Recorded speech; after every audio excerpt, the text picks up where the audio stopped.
നമ്മുടെ ഒരു സ്റ്റോർ ഇങ്ങനെ ഉണ്ടെന്ന് അറിഞ്ഞ് കഷ്ടപ്പെട്ട് കയറി വന്ന് നോക്കി വന്നാലേ അവിടെ എത്തിപ്പെടാൻ പറ്റത്തുള്ളൂ. അങ്ങനെ ഒരു സ്ഥലമാണ് നമ്മൾ ചൂസ് ചെയ്തത്. സത്യം പറഞ്ഞാൽ ഒരു സാഹചര്യമില്ല അങ്ങോട്ടൊരു കസ്റ്റമർ വരാൻ. കല്യാണ സാരി എടുക്കാൻ അവിടെ വണ്ടി പാർക്ക് ചെയ്യാൻ സ്ഥലമില്ല. ഒരു വണ്ടി പോലും പോകാത്ത വഴിയായിരുന്നു. അവിടെ മുഴുവൻ ട്രാഫിക് ബ്ലോക്കായി.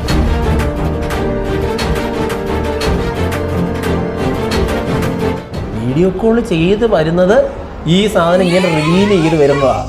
ഞാൻ അന്നേരം അർച്ചനയുടെ കാര്യമില്ല, അർച്ചന ഈ കുഞ്ഞു പിള്ളേർ ചാടുന്ന പോലെ ഒറ്റ ചാട്ടം. അപ്പം പിള്ളേരെല്ലാം ഭയങ്കരമായിട്ട് അപ്പം എനിക്ക് മനസ്സിലായി ഞാൻ വെച്ചിരുന്ന കുഴി എനിക്ക് തന്നെ തിരിച്ചു വന്നതാണ്. ഞാൻ അടുത്ത കാലത്ത് എനിക്ക് കിട്ടിയിട്ടുള്ളതിൽ ഏറ്റവും സന്തോഷമുള്ള ഒരു മൊമെന്റ്.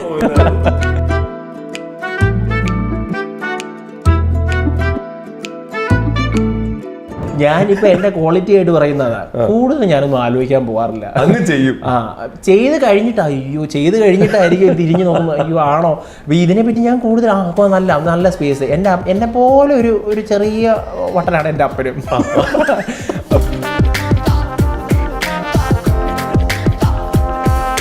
നമ്മുടെ കടയിലുള്ള ഒരു 850 രൂപയുടെ സാരി മുതൽ ഇപ്പം എൻ്റെ കയ്യിലുള്ളതൊരു 1,20,000 രൂപയുടെ സാരിയാണ് അങ്ങേ അറ്റത്തെ ഉള്ളത്. ആ 1,20,000 രൂപയുടെ സാരി വരെ ഞാൻ കാണാതെ എൻ്റെ കടയിൽ ഇരിപ്പില്ല. ഞാനിപ്പോഴും ഓർക്കുന്നത്, ഞാൻ തിയേറ്ററിൽ ഇരിക്കുമ്പോഴത്തേനാണ് ദിയ എന്നെ വിളിക്കുന്നത്. ഞാൻ ഓർത്തത് ദിയ ജോയൽ നമുക്കൊരു ഫംഗ്ഷൻ വരുന്നുണ്ട്. ആദ്യത്തെ ഇമ്മീഡിയറ്റ് ഫാമിലി അല്ലാതെ പിന്നെ ആദ്യം പറയുന്ന ജോയലിനോടാണ് എൻ്റെ വളകാപ്പ് വരാൻ പോവാണ്. ഞാൻ ഒരു അടിപൊളി സാരി ജോയൽ തന്നെ ഇത് ചെയ്യണം, വേറെ ആരും ഞാൻ നോക്കുന്നുണ്ട്, വേറെ ഓപ്ഷനും ഞാൻ നോക്കുന്നില്ല. അപ്പോൾ അതെൻ്റെ ഒരു റെസ്പോൺസിബിലിറ്റി പോലത്തെ ഒരു സാധനമായി.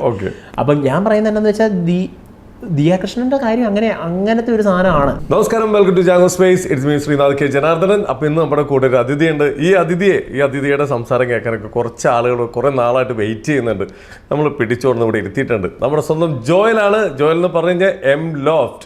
ഇപ്പോഴത്തെ ഓരോ ബ്രൈഡിൻ്റെയും സ്വപ്നമാണ് കല്യാണം കഴിക്കുമ്പോൾ. ഇപ്പോൾ നമ്മൾ അതിൻ്റെ ഷോയിലേക്ക് സ്വാഗതം ചെയ്യട്ടെ. Joel bro, welcome to our show.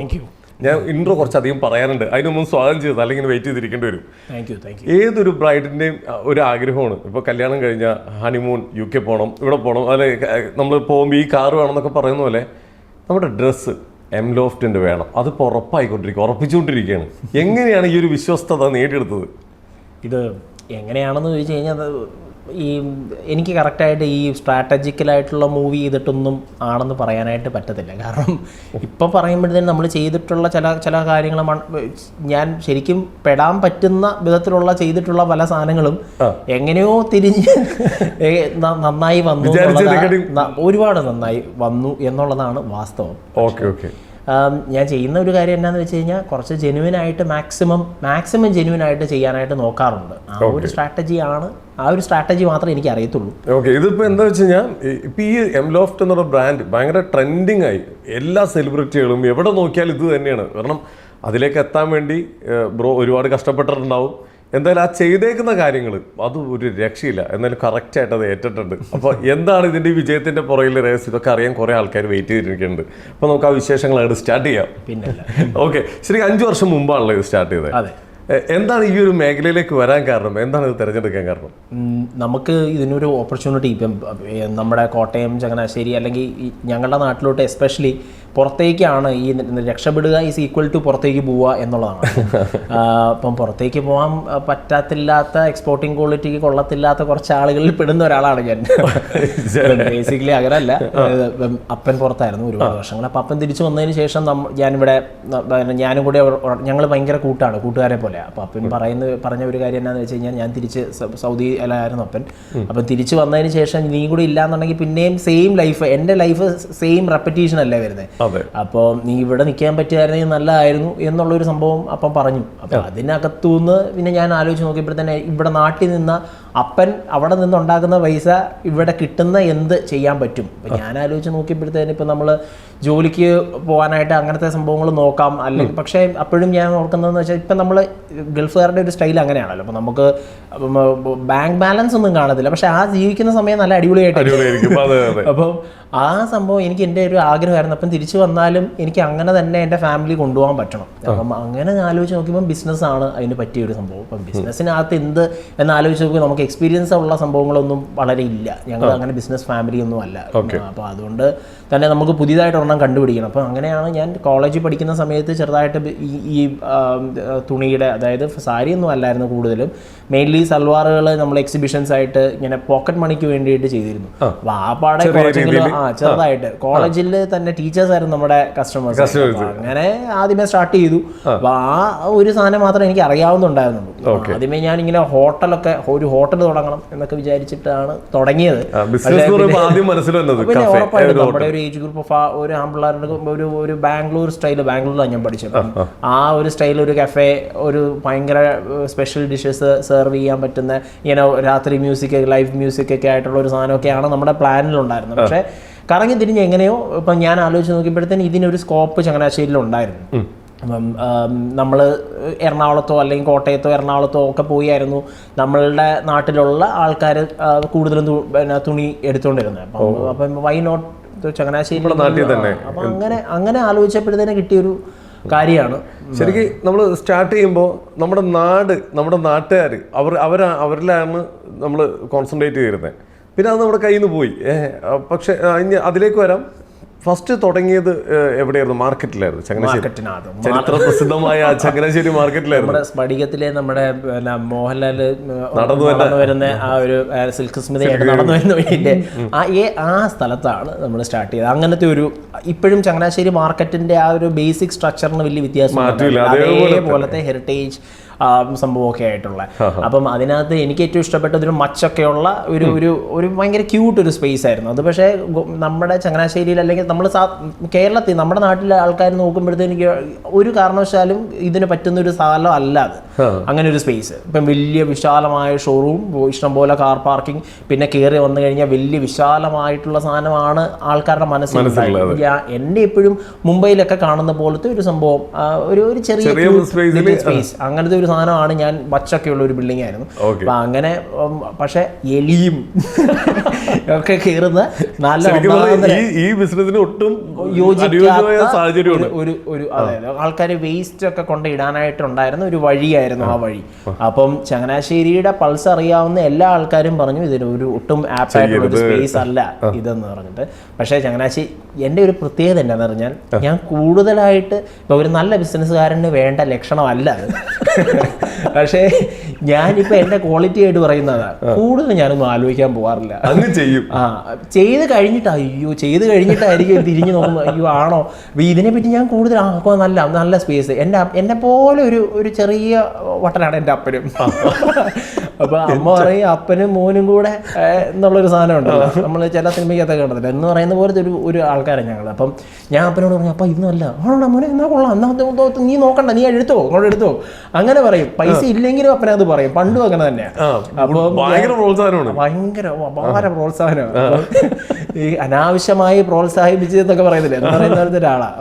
അപ്പം ഞങ്ങൾ എടുത്തു കഴിഞ്ഞ് ഇന്റീരിയറിന്റെ ഒക്കെ ഏകദേശം കഴിയുന്ന ആ ഒരു ഫേസിലാവുമ്പോഴത്തേനാണ് ഈ ആൾക്കാരൊക്കെ അറിഞ്ഞ് ഇതെന്നോട് ഇവിടെ സംഭവം എന്ന് അറിഞ്ഞ് വരുന്നത്.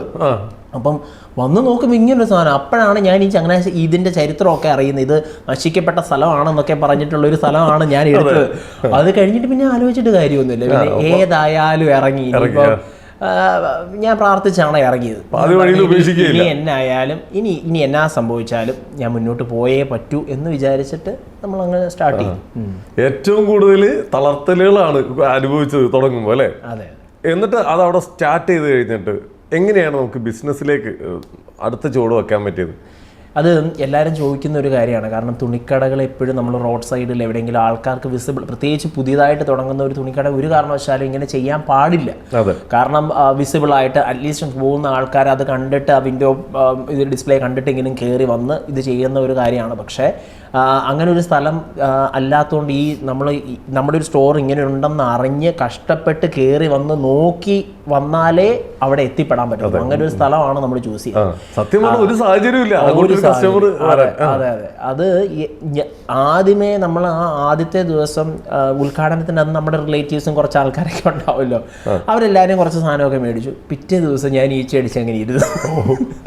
അപ്പം ഞാൻ ഓർത്തത് ഇത് പെടും ഉറപ്പായിട്ട് ഇനി എന്നാ ചെയ്യാൻ പറ്റുന്നത്. പിന്നെ രണ്ടാമത്തെ ദിവസം കുറച്ച് ആൾക്കാർ വന്നു. എൻ്റെ ഒരു പ്രത്യേകത എന്നാന്ന് വെച്ചാൽ വന്നു കഴിഞ്ഞാൽ എന്നെ പറ്റി ആൾക്കാർ പറയുന്ന ഒരു കാര്യം എന്താണെന്ന് വെച്ചാൽ ആ വഴി കൂടെ ഒന്ന് വന്ന് എത്തിപ്പെട്ട പിന്നെ പെട്ടതാ. അപ്പം എൻ്റെ കഴിവിൻ്റെ പരമാവധി ഞാൻ നോക്കും. അത് ഇന്നും അങ്ങനെ തന്നെ, പണ്ടും അങ്ങനെ തന്നെ. അത് ഞാൻ അഭിമാനം കൊടുക്കും തീർച്ചയായും. അപ്പം എൻ്റെ അടുത്ത് വന്ന് പെട്ടിട്ടുള്ള ആൾക്കാർ മേടിച്ചിട്ടേ പോയിട്ടുള്ളൂ. അത് ഞാൻ മേക്ക് ഷുവർ ചെയ്യും. അതായത് പിന്നെ കളർ കോമ്പിനേഷൻ പറഞ്ഞു കൊടുത്ത് ചിലപ്പോൾ 1 മീറ്ററിന് തുണിയായിരിക്കും. അതായത് പണ്ട് മിക്സ് ആൻഡ് മാച്ച് ഒക്കെ ചെയ്തെടുക്കുന്ന ഒരു സമയം. അപ്പം ബാക്കി മുഴുവൻ ഫാബ്രിക് ഒരു കളറിൽ ടെക്സ്റ്റൈൽ ഷോറൂമിൽ നിന്ന് മേടിച്ചതാണെങ്കിൽ ഈ നടുക്ക് വെക്കുന്ന യോക്ക് പോർഷന്റെ ഭാഗം മാത്രമായിരിക്കും നമ്മുടെ കയ്യിൽ നിന്ന്. അത് വെറൈറ്റി ആയിരിക്കും, എല്ലായിടത്തും ഉള്ളതായിരിക്കില്ല. എന്തെങ്കിലും ഒരു വെറൈറ്റി സാധനം അതിനകത്തുണ്ടാവും. അപ്പം ഞാൻ ഇത് പഠിക്കും. ആദ്യമേ രാത്രി ഇരുന്ന് ഞാനിത് പഠിക്കും. ഈ സാധനങ്ങൾ എങ്ങനെ മാച്ച് ചെയ്യണം, എങ്ങനത്തെ കളർ കോമ്പിനേഷൻ വന്നാൽ ഇവിടെ ഇരിക്കുന്ന ഫാബ്രിക്കുകൾ എനിക്ക് ഇഷ്ടപ്പെടുന്ന ഫാബ്രിക്കുകൾ ഞാൻ പോയി പർച്ചേസ് ചെയ്ത് കൊണ്ടുവന്നു. അതിനകത്ത് ഒരു പ്രത്യേകത ഉണ്ടാകുന്നത് എന്താണെന്ന് വെച്ച് കഴിഞ്ഞാൽ എല്ലാ ഏജൻസ് വഴിയല്ല ഞാൻ മാർക്കറ്റിൽ എത്തിയത്. അപ്പം അതുകൊണ്ട് തന്നെ ഈ മലയാളികളുടെ അല്ലെങ്കിൽ സൗത്ത് ഇന്ത്യൻ എന്ന് പറയുമ്പോഴേ കുറേ കടകളിലേക്കായിരിക്കും ഇവർ കൊണ്ടുപോകുന്നത്. അപ്പം എല്ലായിടത്താണേലും അതിൻ്റെ കളർ ചേഞ്ചസോ അല്ലെങ്കിൽ ഇതിനോട് സിമിലർ ആയിട്ടുള്ള പ്രൊഡക്ട്സ് ആയിരിക്കും എല്ലാ കടകളിലും ഉണ്ടായിരിക്കും.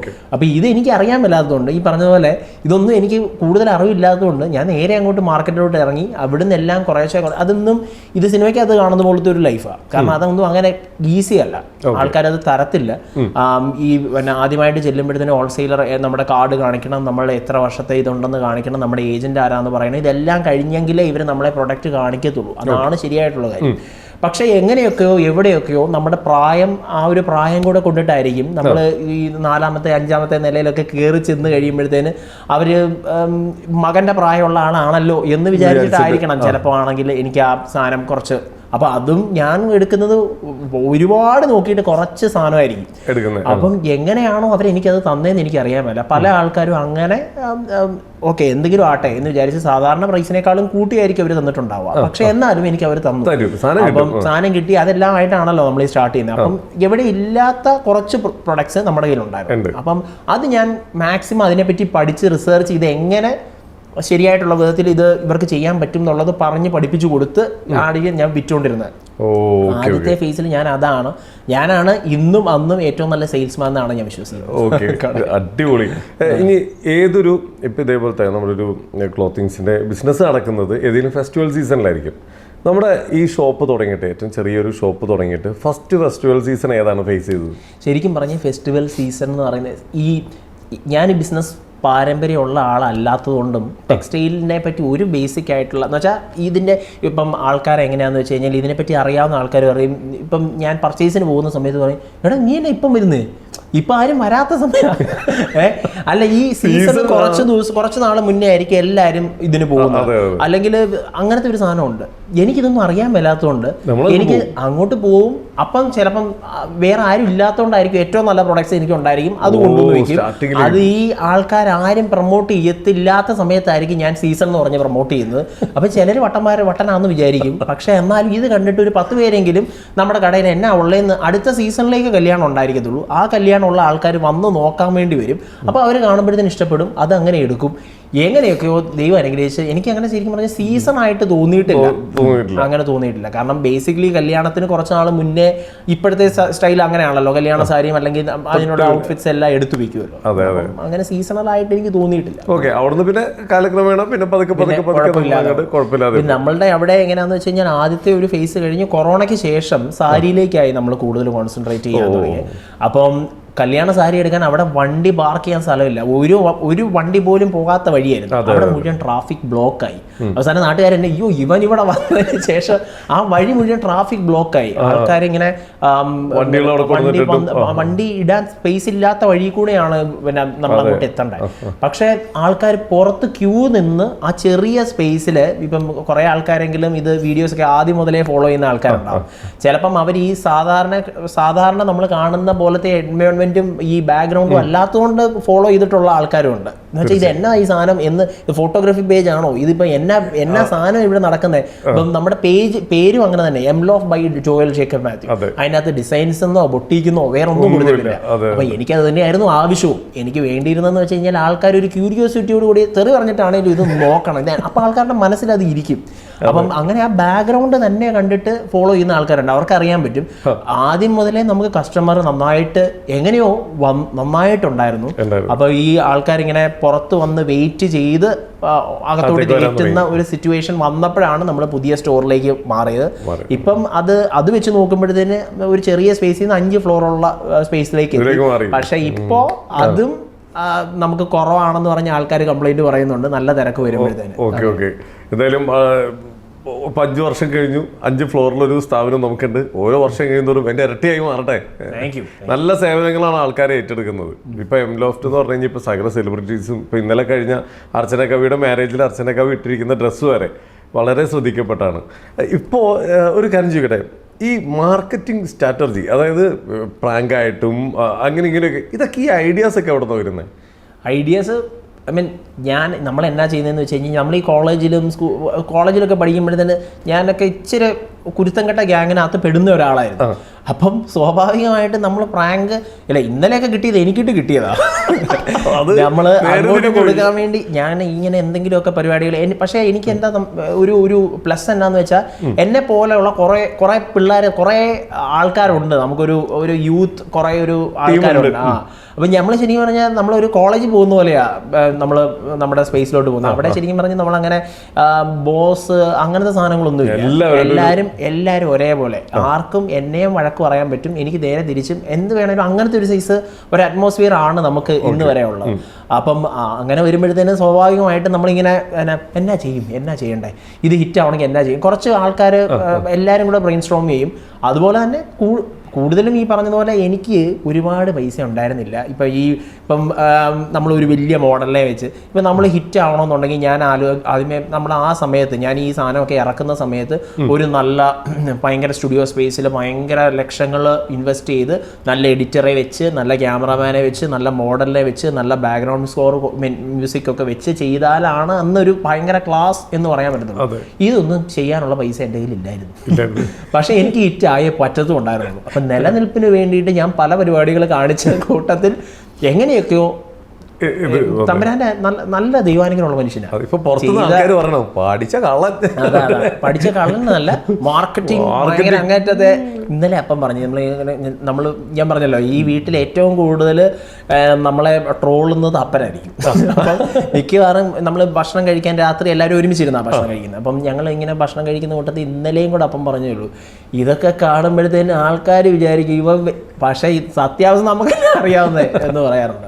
ഓക്കെ, ഇപ്പൊ നമ്മുടെ ഈ പ്രാങ്കിലേക്ക് ഒന്നായിട്ട് ശരിക്കും പറഞ്ഞാൽ നല്ല ടെൻഷനായോ? പെട്ടെന്ന് ടെൻഷൻ ആയോ എന്ന് ചോദിച്ചു കഴിഞ്ഞാൽ, ഞാനും ഇന്നിപ്പം വന്നിട്ടുള്ള അബിയില്ലേ, ഞങ്ങൾ രണ്ടുപേരും കൂടിയാണ് പർച്ചേസിന് പോയത്. സാധാരണ ഗതിക്ക് അർച്ചന എന്നോട് വിളിച്ചു പറഞ്ഞായിരുന്നു ഇന്ന ദിവസമാണ് ട്രയൽ ഡേറ്റ്.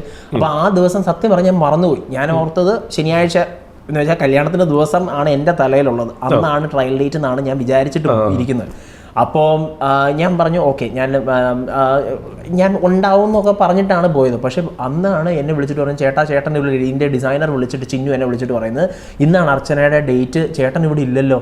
അപ്പം ഞാൻ പറഞ്ഞു സാരമില്ല, നീ എല്ലാം റെഡിയല്ലേ, എല്ലാ സാധനവും എല്ലാം ഓരോന്നും അർച്ചനയോട് ചോദിച്ചിട്ടാണ് ചെയ്യുന്നത്. ഇപ്പോൾ ഇതിൻ്റെ ബോർഡേഴ്സ് ഉൾപ്പെടെ കളർ ഉൾപ്പെടെ ഓരോ സ്റ്റേജിലും അർച്ചനയെ അപ്ഡേറ്റ് ചെയ്യുന്നുണ്ട്. അപ്പം അങ്ങനെ വരുമ്പം കുഴപ്പങ്ങളൊന്നും വരാനില്ല. പിന്നെ അർച്ചന ആദ്യം മന്ത്രകോടി എടുക്കാനാണ് വന്നത്. ആദ്യം കല്യാണ സാരി നമുക്ക് തരുന്നതിനെ പറ്റി ആലോചിച്ചിട്ട് പോലും ഇല്ല. മന്ത്രകോടി എടുക്കാൻ വേണ്ടിയിട്ട് വന്നപ്പോഴത്തേന് മന്ത്രകോടി ഇഷ്ടപ്പെട്ടു. അപ്പം അത് കഴിഞ്ഞപ്പോഴാണ് കല്യാണ സാരിയും കൂടെ, അങ്ങനെയാണ് പിന്നീടാണ് എനിക്ക് ആ കല്യാണ സാരിയുടെ സാധനം തരുന്നത്. അപ്പം ഓരോ ഫേസിലും ഇത് കാണിച്ചതുകൊണ്ട് എനിക്ക് ഉറപ്പായിരുന്നു ഈ സാധനം ഉറപ്പായിട്ടും ഇഷ്ടപ്പെടും, വേറെ പ്രശ്നങ്ങളൊന്നും ഇല്ല. അപ്പം വരുന്ന വഴിക്ക് അർച്ചന വിളിച്ചു, ജോയൽ ഞാൻ വന്നുകൊണ്ടിരിക്കുക, ഞാനൊരു 10 മിനിറ്റ്സിനകം എത്തും. ഞാൻ പറഞ്ഞു വാ, എല്ലാം റെഡിയായി, ഇവിടെ എല്ലാം റെഡിയാ. ആണോ? ഞാനും പിന്നെ ഈഗറാകട്ടോ, കാണാനായിട്ട് ഭയങ്കര ഇതായിട്ടിരിക്കുകയാണെന്നൊക്കെ പറഞ്ഞ് അതെല്ലാം കഴിഞ്ഞ് അപ്പം ഞാൻ ഓൾറെഡി ഇവരോട് പറഞ്ഞായിരുന്നു, ഈ അർച്ചനയുടെ ഒരു സ്വഭാവം എന്ന് പറഞ്ഞാൽ ഭയങ്കര ഫ്രണ്ട്ലിയാ. ഒരു 2-3 പ്രാവശ്യം ഞാൻ കണ്ടിട്ടുള്ളൂ ഭാര്യ പറഞ്ഞ. പക്ഷെ നമ്മളെ എത്രയോ വർഷങ്ങൾ അറിയാവുന്ന ഒരാളോട് സംസാരിച്ചതുപോലെ ഒരു ഫീലാണ്. അപ്പം ഇവരോട് ഞാൻ പറഞ്ഞായിരുന്നു പ്രാങ്കിന് പറ്റുന്ന, കാരണം ഏത് സെലിബ്രിറ്റി ആണെങ്കിലും ചിലപ്പോൾ ഒരു ഇച്ചിരി ഡിസ്റ്റൻസ് ഇട്ടേ നമുക്ക് സംസാരിക്കാൻ പറ്റത്തുള്ളൂ. പക്ഷേ ഇതൊരു ഓപ്പർച്യൂണിറ്റിയാണ്. ഞാൻ എല്ലാത്തിനകത്തും ഒരു ഓപ്പർച്യൂണിറ്റി കണ്ടുപിടിക്കുന്നത്. അതായത് ഒരിക്കലും ഫേക്ക് ഇതല്ല, അത് നല്ല വിധത്തിൽ അവതരിപ്പിക്കുന്നതിനകത്ത് എന്താ തെറ്റ്?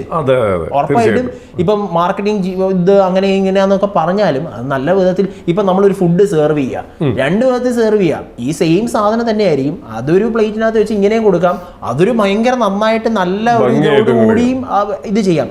ആ സെർവ് ചെയ്യുമ്പോഴത്തേന് ഈ പറയുന്ന ആ കഴിക്കുന്ന ആ ബ്രൈഡിന്, ആ കഴിക്കുന്ന ആൾക്ക് അതൊരു കൂടുതൽ സന്തോഷമായാൽ വൈനോ. അത്രയും ഞാൻ വിചാരിക്കാറുള്ള എല്ലാ സാധനത്തിനകത്തും. എന്ന് പറയുന്ന പോലെയാണ് ഈ പ്രാങ്കിന്റെ സാധനവും നമ്മൾ പ്ലാൻ ചെയ്ത് നമുക്കും ഹിറ്റ് ആവണം, അതുപോലെ തന്നെ ബ്രൈഡിനും ആ ഒരു സന്തോഷം കിട്ടണം. അത് ഈ അർച്ചനയ്ക്ക് അല്ല ആദ്യമേ നമ്മൾ പ്രാങ്ക് ഒക്കെ കൊടുത്തിരിക്കുന്നത്. നമ്മുടെ വീഡിയോസ് കാണുന്ന ആൾക്കാർക്ക് അറിയാം, ഇങ്ങനത്തെ പല പരിപാടികൾ നമ്മൾ എപ്പോഴും കാലാകാലങ്ങളായിട്ട് ചെയ്യുന്നത്. അപ്പം ഞാൻ ഇങ്ങനെ പ്രാങ്ക് ചെയ്യണമെന്ന് എൻ്റെ വൈഫിനെ പറഞ്ഞ് ഏൽപ്പിച്ചു. ഇവര് ഒരു ടീമുണ്ട്, 3-4-5 പിള്ളേരുണ്ട്. അപ്പോൾ അവരോട് ഞാൻ പറഞ്ഞ് ഏൽപ്പിച്ചതാണ്. പക്ഷേ കുറച്ച് നേരം കഴിഞ്ഞപ്പോഴത്തേനും എൻ്റെ വൈഫ് എന്നെ വിളിച്ചിട്ട് പറഞ്ഞു, ചോദിച്ചാൽ ഇന്ന് നടക്കുമെന്ന് തോന്നുന്നില്ല, അർച്ചന ആകെ ടെൻസ്ഡ് ആയിട്ടാണ് വന്നിരിക്കുന്നത്. ഇപ്പം ഇത് ചെയ്ത് കഴിഞ്ഞാൽ ചിലപ്പം വേറെ പ്രശ്നം ഉണ്ടാവും, അതൊന്നും ചെയ്യാനുള്ള സമയമില്ല. അപ്പം ഞാൻ ഇവളെ വഴക്ക് പറഞ്ഞുകൊണ്ടിരിക്കുക. അപ്പം ഞാൻ പറഞ്ഞു, എടി നമുക്ക് ഒരു കിട്ടിയ ഒരു അവസരം വേസ്റ്റ് ചെയ്തല്ലോ എന്നൊക്കെ പറഞ്ഞുകൊണ്ടിരിക്കുമ്പോൾ എനിക്ക് പുറകിൽ ബാക്ക്ഗ്രൗണ്ടിൽ സൗണ്ട് കേൾക്കാം, അർച്ചന ഷൗട്ട് ചെയ്യുന്ന സൗണ്ട്. ഞാൻ ചോദിച്ചാൽ എന്നാ പറ്റിയേ? ചോദിച്ചാൽ ഞാൻ ഇപ്പം നിർത്തുക കേട്ടോ എന്ന് പറഞ്ഞിട്ട് അവൾക്ക് ഫോൺ കട്ട് ചെയ്തു. അപ്പം തന്നെ നമുക്കൊരു ഇച്ചിരി ഇതായി. അത് കഴിഞ്ഞ് ഉടനെ തന്നെ ഇവളെ പിന്നെ വിളിച്ചിട്ട് ഇവളെ എടുത്തില്ല. അത് കഴിഞ്ഞപ്പോഴത്തേന് ഞാൻ പറഞ്ഞല്ലോ, ഇത് ഏൽപ്പിച്ച ഒരു കൊച്ചനുണ്ട് ഡാനി, അപ്പോൾ അവനെ ഞാൻ വിളിച്ചു. അപ്പം ഇവൻ പറഞ്ഞു, അച്ഛാ എന്താ പ്രശ്നമെന്ന് അറിയത്തില്ല, ട്രയൽ റൂമിനകത്താണ് അർച്ചന, ഭയങ്കരമായിട്ട് ഷൗട്ട് ചെയ്യുന്നുണ്ട്. ഇപ്പം ഞാൻ ആദ്യം ചോദിച്ചത് വേറെ കസ്റ്റമറും എല്ലാം പുറത്തിരിപ്പുണ്ടോ? ഇതിപ്പം മനുഷ്യൻ ചെയ്യുന്ന കാര്യമല്ല, ചിലപ്പോൾ തെറ്റുപറ്റാം, ചിലപ്പോൾ ഓൾട്ടറേഷൻ ഉണ്ടാവും, ചിലപ്പോൾ എന്തെങ്കിലും പ്രശ്നങ്ങൾ ഉണ്ടായിരിക്കാം. അത് നന്നാക്കി കൊടുക്കാൻ പറ്റുമെന്ന് എനിക്ക് നല്ല കോൺഫിഡൻസ് ഉണ്ട്. ഞാൻ കാഞ്ചീപുരത്തായിരുന്നു. കാഞ്ചീപുരത്ത് ഞാൻ ഇങ്ങനെ സാരി എടുത്തുകൊണ്ടിരിക്കുക, സാരി ഇങ്ങനെ ഓരോ കാര്യങ്ങളൊക്കെ പറഞ്ഞ് ഇങ്ങനെ വിവരമായിട്ട് സംസാരിച്ചു. അപ്പം എൻ്റെ ഫേസിന്റെ എക്സ്പ്രഷൻ കണ്ടപ്പോഴത്തേന് ഇവർ സാരിയുടെ സംഭവം നിർത്തി, അവർക്ക് മനസ്സിലായി എന്തോ പ്രശ്നം ഉണ്ടെന്ന്. അപ്പോൾ അവർ മാറിയിരിക്കുക. അപ്പം എന്നിട്ട് ഞാൻ പറഞ്ഞു, എടി ഒരു കാര്യം ചെയ്യ്, അല്ല ഈ ഡാനിയോട് ഞാൻ പറഞ്ഞപ്പോൾ ഡാനി നീ ആ സൗണ്ട് ഇങ്ങനെ ഒന്ന് വെച്ചേ എന്ന് വെച്ചാൽ എനിക്ക് ബാക്ക്ഗ്രൗണ്ടിൽ ഈ കേൾക്കുന്നത്. അപ്പം ഞാൻ പറഞ്ഞു, നീ ഒന്ന് ഇതിൽ വെച്ചേ. അപ്പം ഇതിനകത്ത് കേൾക്കുന്നുണ്ട്, why is not Joel here എന്നൊക്കെ പറഞ്ഞ് ഭയങ്കരമായിട്ട് അർച്ചന ഷൗട്ട് ചെയ്യുന്നത് എനിക്ക് കേൾക്കാം. അപ്പം ഞാൻ ഓർത്ത്, ദൈവമേ ഇത് എന്നാ ഇനി. അത് കഴിഞ്ഞപ്പോൾ ഞാൻ പറഞ്ഞു, നീ സ്പീക്കർ ഓൺ ചെയ്ത് അർച്ചനയുടെ കയ്യിലൊന്ന് കൊടുക്കാമെന്ന് ചോദിച്ചു. അപ്പോൾ ഞാൻ സ്പീക്കർ ഓൺ ചെയ്ത് അർച്ചനയുടെ കൈ കൊടുത്തപ്പോഴത്തേന് അർച്ചന പറഞ്ഞു, I don't want to talk to you, എനിക്കൊന്നും കേൾക്കണ്ട, ഞാൻ പറഞ്ഞതാണോ. അപ്പം ഞാൻ പറഞ്ഞു, അർച്ചന ഓരോ സ്റ്റേജിലും അർച്ചനെ നമ്മൾ കാണിച്ചായിരുന്നില്ലേ. അപ്പോൾ അർച്ചന പറയുന്നുണ്ട്, ഫോണിനകത്ത് കാണുന്ന പോലെ അല്ല നിങ്ങൾ നേരിട്ട് കാണിക്കുമ്പോഴത്തേനെന്നൊക്കെ പറഞ്ഞു. അപ്പം ഞാൻ പറഞ്ഞു, ഇനിയിപ്പോൾ എന്ത് സംഭവം ഉണ്ടെങ്കിലും നമുക്ക് ആവശ്യത്തിന് ഡയറുണ്ട്, നമുക്ക് ആവശ്യത്തിന് ആൾക്കാരുണ്ട്, നമുക്ക് പിന്നെ ഹാൻഡ് വർക്ക് ചെയ്യാനായിട്ട് ആണെങ്കിലും ഇതുണ്ട്, എന്നാ വേണേലും ചെയ്യാൻ സ്കോപ്പ് ഉണ്ട് നമുക്ക്. അപ്പം ഞാൻ ഓർത്ത് എന്നാന്ന് വെച്ചാൽ എന്നാണേലും നമുക്ക് ചെയ്യാം അർച്ചന. അപ്പം ജോയൽ എന്നാ പറയും, ഇനി ഒരാഴ്ചയുള്ള എൻ്റെ കല്യാണത്തിന് ഞാൻ ഇവിടെ ഇരിക്കണമെന്നാണോ പറയുന്നത് എന്നൊക്കെ പറഞ്ഞിട്ട് പിന്നെയും ഷൗട്ട് ചെയ്യുക. അപ്പം കുറച്ച് നേരം കഴിഞ്ഞപ്പോഴത്തേനും എൻ്റെ വൈഫ് എന്നെ വിളിച്ചിട്ട് പറഞ്ഞു, ചോദിച്ചാൽ നമ്മുടെ കൈ നിൽക്കുമെന്ന് തോന്നുന്നില്ല, യൂട്യൂബിനകത്ത് ഇടുമെന്നൊക്കെയാണ് പറയുന്നത്. അപ്പം അർച്ചനയുടെ ഈ ഒരു സംഭവമൊക്കെ കണ്ടപ്പോഴത്തേനും ഞാൻ ഓർത്ത് ചിലപ്പം ഇട്ടെന്നും വരും ചിലപ്പം. അപ്പം ഞാനപ്പോൾ ആദ്യം ഒന്ന് ടെൻഷൻ ആയെങ്കിലും ഞാൻ പ്രാർത്ഥിക്കുന്ന ഒരാളാണ്. ഞാൻ എന്നിട്ട് ഈ വിവരോട് പറഞ്ഞു, ഞാൻ ഒരു 5 മിനിറ്റ് കേട്ടോ. എന്നിട്ട് ഞാൻ അവിടെ ഒരു ടെറസ് ഉണ്ടായിരുന്നു, ആ ടെറസിൻ്റെ ഒരു മൂലയ്ക്ക് പോയി മുട്ടുകുത്തി. അമ്മ അങ്ങനെയാണ് പഠിപ്പിച്ചിരിക്കുന്നത്, മുട്ടുകുത്തി ഞാൻ ഇങ്ങനെ കൈ ഇങ്ങനെ വിരിച്ചിട്ട് ഞാൻ പ്രാർത്ഥിക്കുക, ദൈവമേ ഇതെല്ലാം എനിക്ക് അർഹത ഇല്ലാത്തതാണ്, ഇനി ഇതെല്ലാം ഇപ്പം കിട്ടുന്നത് ഞാൻ അനുഭവിക്കുന്നതല്ല, എനിക്ക് ഒരിക്കലും ഞാൻ ഒരിക്കലും സ്വപ്നത്തിൽ വിചാരിക്കാത്ത കാര്യങ്ങളൊക്കെ എൻ്റെ ജീവിതത്തിൽ നടക്കുന്നത്. അപ്പം ചില ദിവസം ഞാൻ രാവിലെ എഴുന്നേറ്റ് ഞാൻ ആലോചിക്കുന്നു, ഇത് സത്യമായിട്ട് ശരിക്കും ഇതൊക്കെ ശരിക്കും വരും സംഭവിക്കുന്നതാണോ എന്ന് പറയുന്ന പോലെ. അപ്പം ഇതൊക്കെ അർഹിക്കാതെ കിട്ടിയതാണ്. അപ്പം ജോബിൻ്റെ പുസ്തകത്തിന് ജോബ് പറയുന്നുണ്ട്, ബൈബിളിനകത്ത് ഇങ്ങനെ പറയുന്നുണ്ട്, ദൈവം തന്ന് ദൈവം എടുത്ത് ദൈവത്തിൻ്റെ നാമം വാഴ്ത്തപ്പെടട്ടെ, എന്തായാലും എൻ്റെ നാശത്തിനായിരിക്കത്തില്ല, ഇതിനകത്തൊന്നും നീ എന്നെ പഠിപ്പിക്കാൻ ഉദ്ദേശിച്ചത് എന്നാണേലും ഞാൻ അതിന് തയ്യാറാണ് എന്ന് ഞാൻ പറഞ്ഞിട്ട് ഞാൻ പ്രാർത്ഥിച്ചിട്ട് ഞാൻ ഇങ്ങോട്ട് തിരിച്ചു വന്നിട്ട് ഞാൻ മാൾക്കുട്ടിയോട് വൈഫിനെ വിളിച്ചിട്ട് പറഞ്ഞു. അപ്പോൾ അവൾ ഫോൺ എടുത്തില്ല. പിന്നെ രണ്ടാമത്തെ പ്രാവശ്യം ഒന്നുകൂടെ വിളിച്ചപ്പോൾ അവൾ ഫോൺ എടുത്തിട്ട് ഞാൻ പറഞ്ഞു, നീ പേടിക്കണ്ട, എന്ത് സംഭവിച്ചാലും ദൈവത്തിനൊരു പ്ലാൻ ഉണ്ടാവും, എന്തെങ്കിലും ഒരു പ്ലാൻ ദൈവം അതിനകത്ത് വെച്ചിട്ടുണ്ടാവും, എന്തായാലും അത് നമ്മുടെ നാശത്തിനുള്ളതായിരിക്കില്ല, you have to face it, നമ്മളത് ഫേസ് ചെയ്തിരിക്കും എന്ന് ഞാൻ എല്ലാം പറഞ്ഞ് ഞാൻ എന്നിട്ട് അവിടെ ഇരിക്കുക. ഈ മറ്റേ വ്യൂവേഴ്സ് നമ്മുടെ മെയിൻ ഒരു വ്യൂവറാണ്. അപ്പം അവരവിടെ ഇങ്ങനെ നിലത്തിരിക്കുക, ഞാനവിടെ ഇങ്ങനെ ചെയറിൽ ഇങ്ങനെ ഇരിക്കുക. കുറച്ച് നേരം കഴിഞ്ഞപ്പോഴത്തേന് എനിക്കൊരു ഈ കൊച്ചൻ തന്നെ എന്നെ വിളിച്ചിട്ട് പറഞ്ഞു, ചേട്ടാ അച്ഛാ നമുക്ക് ഈ ഒന്ന് വീഡിയോ കോളിൽ അച്ഛൻ വരാമോ, ഒന്ന് വീഡിയോ കോളിൽ വന്നൊന്ന് സംസാരിച്ച് നോക്കിയാൽ ചിലപ്പോൾ മറ്റേ മന്ത്രകോടിയുടെ ബ്ലൗസ് കുഴപ്പമില്ലെന്ന് തോന്നുന്നു, ഇച്ചിരി തണുത്തിരിക്കുക, നമുക്ക് വേണമെന്നുണ്ടെങ്കിൽ ഒന്ന് സംസാരിച്ച് നോക്കാമെന്ന് പറഞ്ഞു. ഞാൻ പറഞ്ഞു ഓക്കെ വീഡിയോ കോൾ ചെയ്യാമെന്ന് പറഞ്ഞിട്ട് വീഡിയോ കോൾ ചെയ്തു. വീഡിയോ കോൾ ചെയ്ത് വരുന്നത് ഈ സാധനം ഇങ്ങനെ റിവീൽ ചെയ്ത് വരുന്നതാണ്. ഞാൻ അന്നേരം അർച്ചനയുടെ കാര്യമില്ല, അർച്ചന ഈ കുഞ്ഞു പിള്ളേർ ചാടുന്ന പോലെ ഒറ്റ ചാട്ടം. അപ്പം പിള്ളേരെല്ലാം ഭയങ്കരമായിട്ട് അപ്പം എനിക്ക് മനസ്സിലായി ഇത്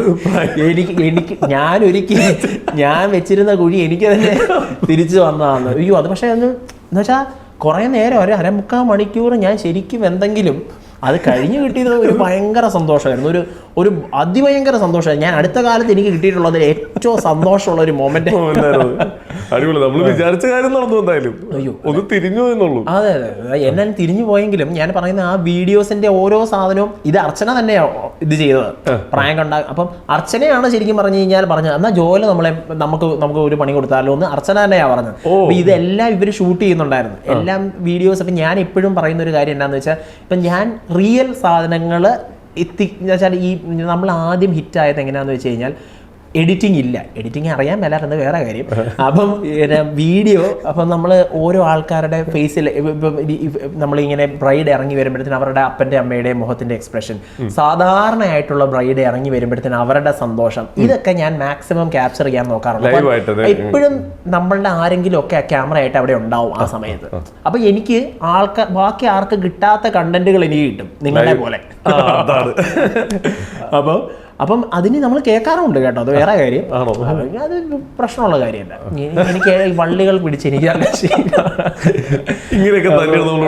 പിന്നെ അപ്പൊ ഇന്നലെ കുറേ നെഗറ്റീവ് കമന്റ്സ് എന്ന് വെച്ചാൽ ഒരു 95% ആൾക്കാരും അതിനെ വളരെ നല്ല ഇതിലാണ് എടുത്തിരിക്കുന്നത്. 5% ആൾക്കാർ വളരെ ഇതായിട്ടുള്ള വിധത്തിൽ ഇപ്പം ഞാൻ മാർക്കറ്റിങ്ങിന്റെ ഭാഗമായിട്ട് ഇത് ചെയ്തതാണ്, അതുപോലെ അർച്ചനയും കൂടെ പറ്റി പറഞ്ഞു. പക്ഷെ അർച്ചന ഒരു പാവം പിടിച്ചൊരു നമ്മള് ഒരു ഭയങ്കര പ്യുവർ സോൾ ആയിട്ടുള്ള ഒരാളാണ്. അപ്പം ഞാൻ കേൾക്കുന്ന പോലെ അല്ലല്ലോ, എന്തിനാ ആള് കേൾക്കേണ്ട ആവശ്യമില്ലല്ലോ. അപ്പം അതുകൊണ്ട് ഞാൻ പിന്നെ അവസാനം ഈ വീഡിയോ ഉൾപ്പെടെ റിവീൽ ചെയ്തിട്ട് പറഞ്ഞു, കാരണം ഞാൻ ചെയ്യുന്ന എല്ലാത്തിനും അപ്പം പ്രശ്നങ്ങളാണ്. ഇപ്പം അതായത് ഞാൻ മര്യാദയ്ക്ക് സംസാരിക്കുകയാണെന്നുണ്ടെങ്കിൽ ഇപ്പം ഈ റെഡിറ്റ് എന്ന് പറയുന്ന ഒരു സംഭവമുണ്ട്.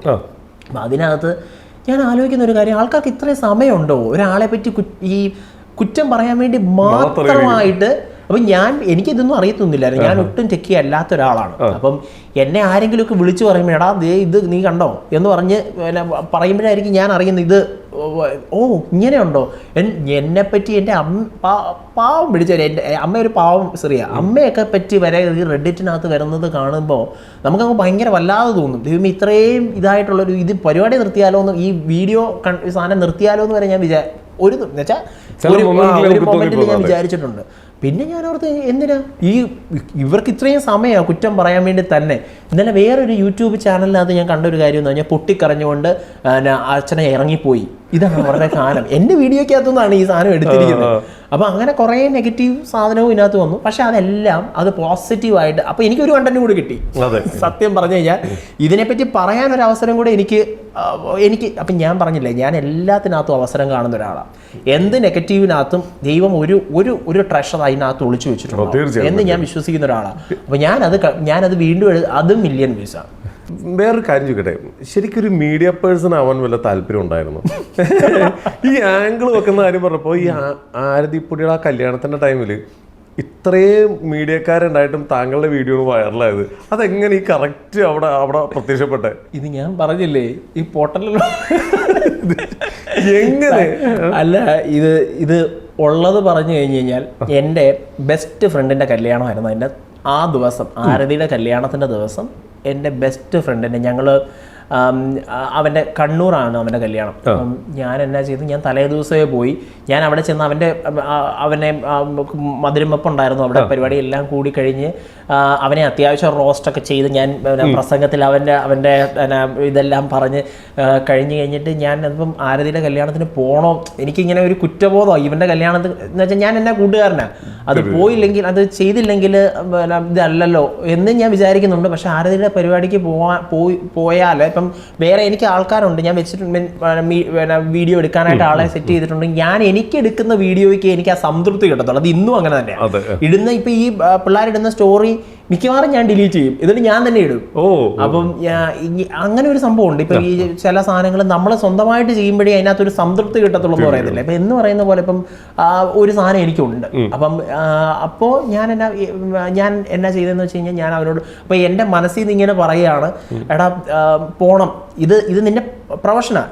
ഇതെന്ന് വെച്ച് കഴിഞ്ഞാൽ കാര്യം ഫ്രണ്ട്ഷിപ്പാണ്. ഇത് ഈ സംഭവം വേറെ, പ്രൊഫഷൻ വേറെ. ഈ സാധനം നിനക്ക് നാളെ കിട്ടത്തില്ല.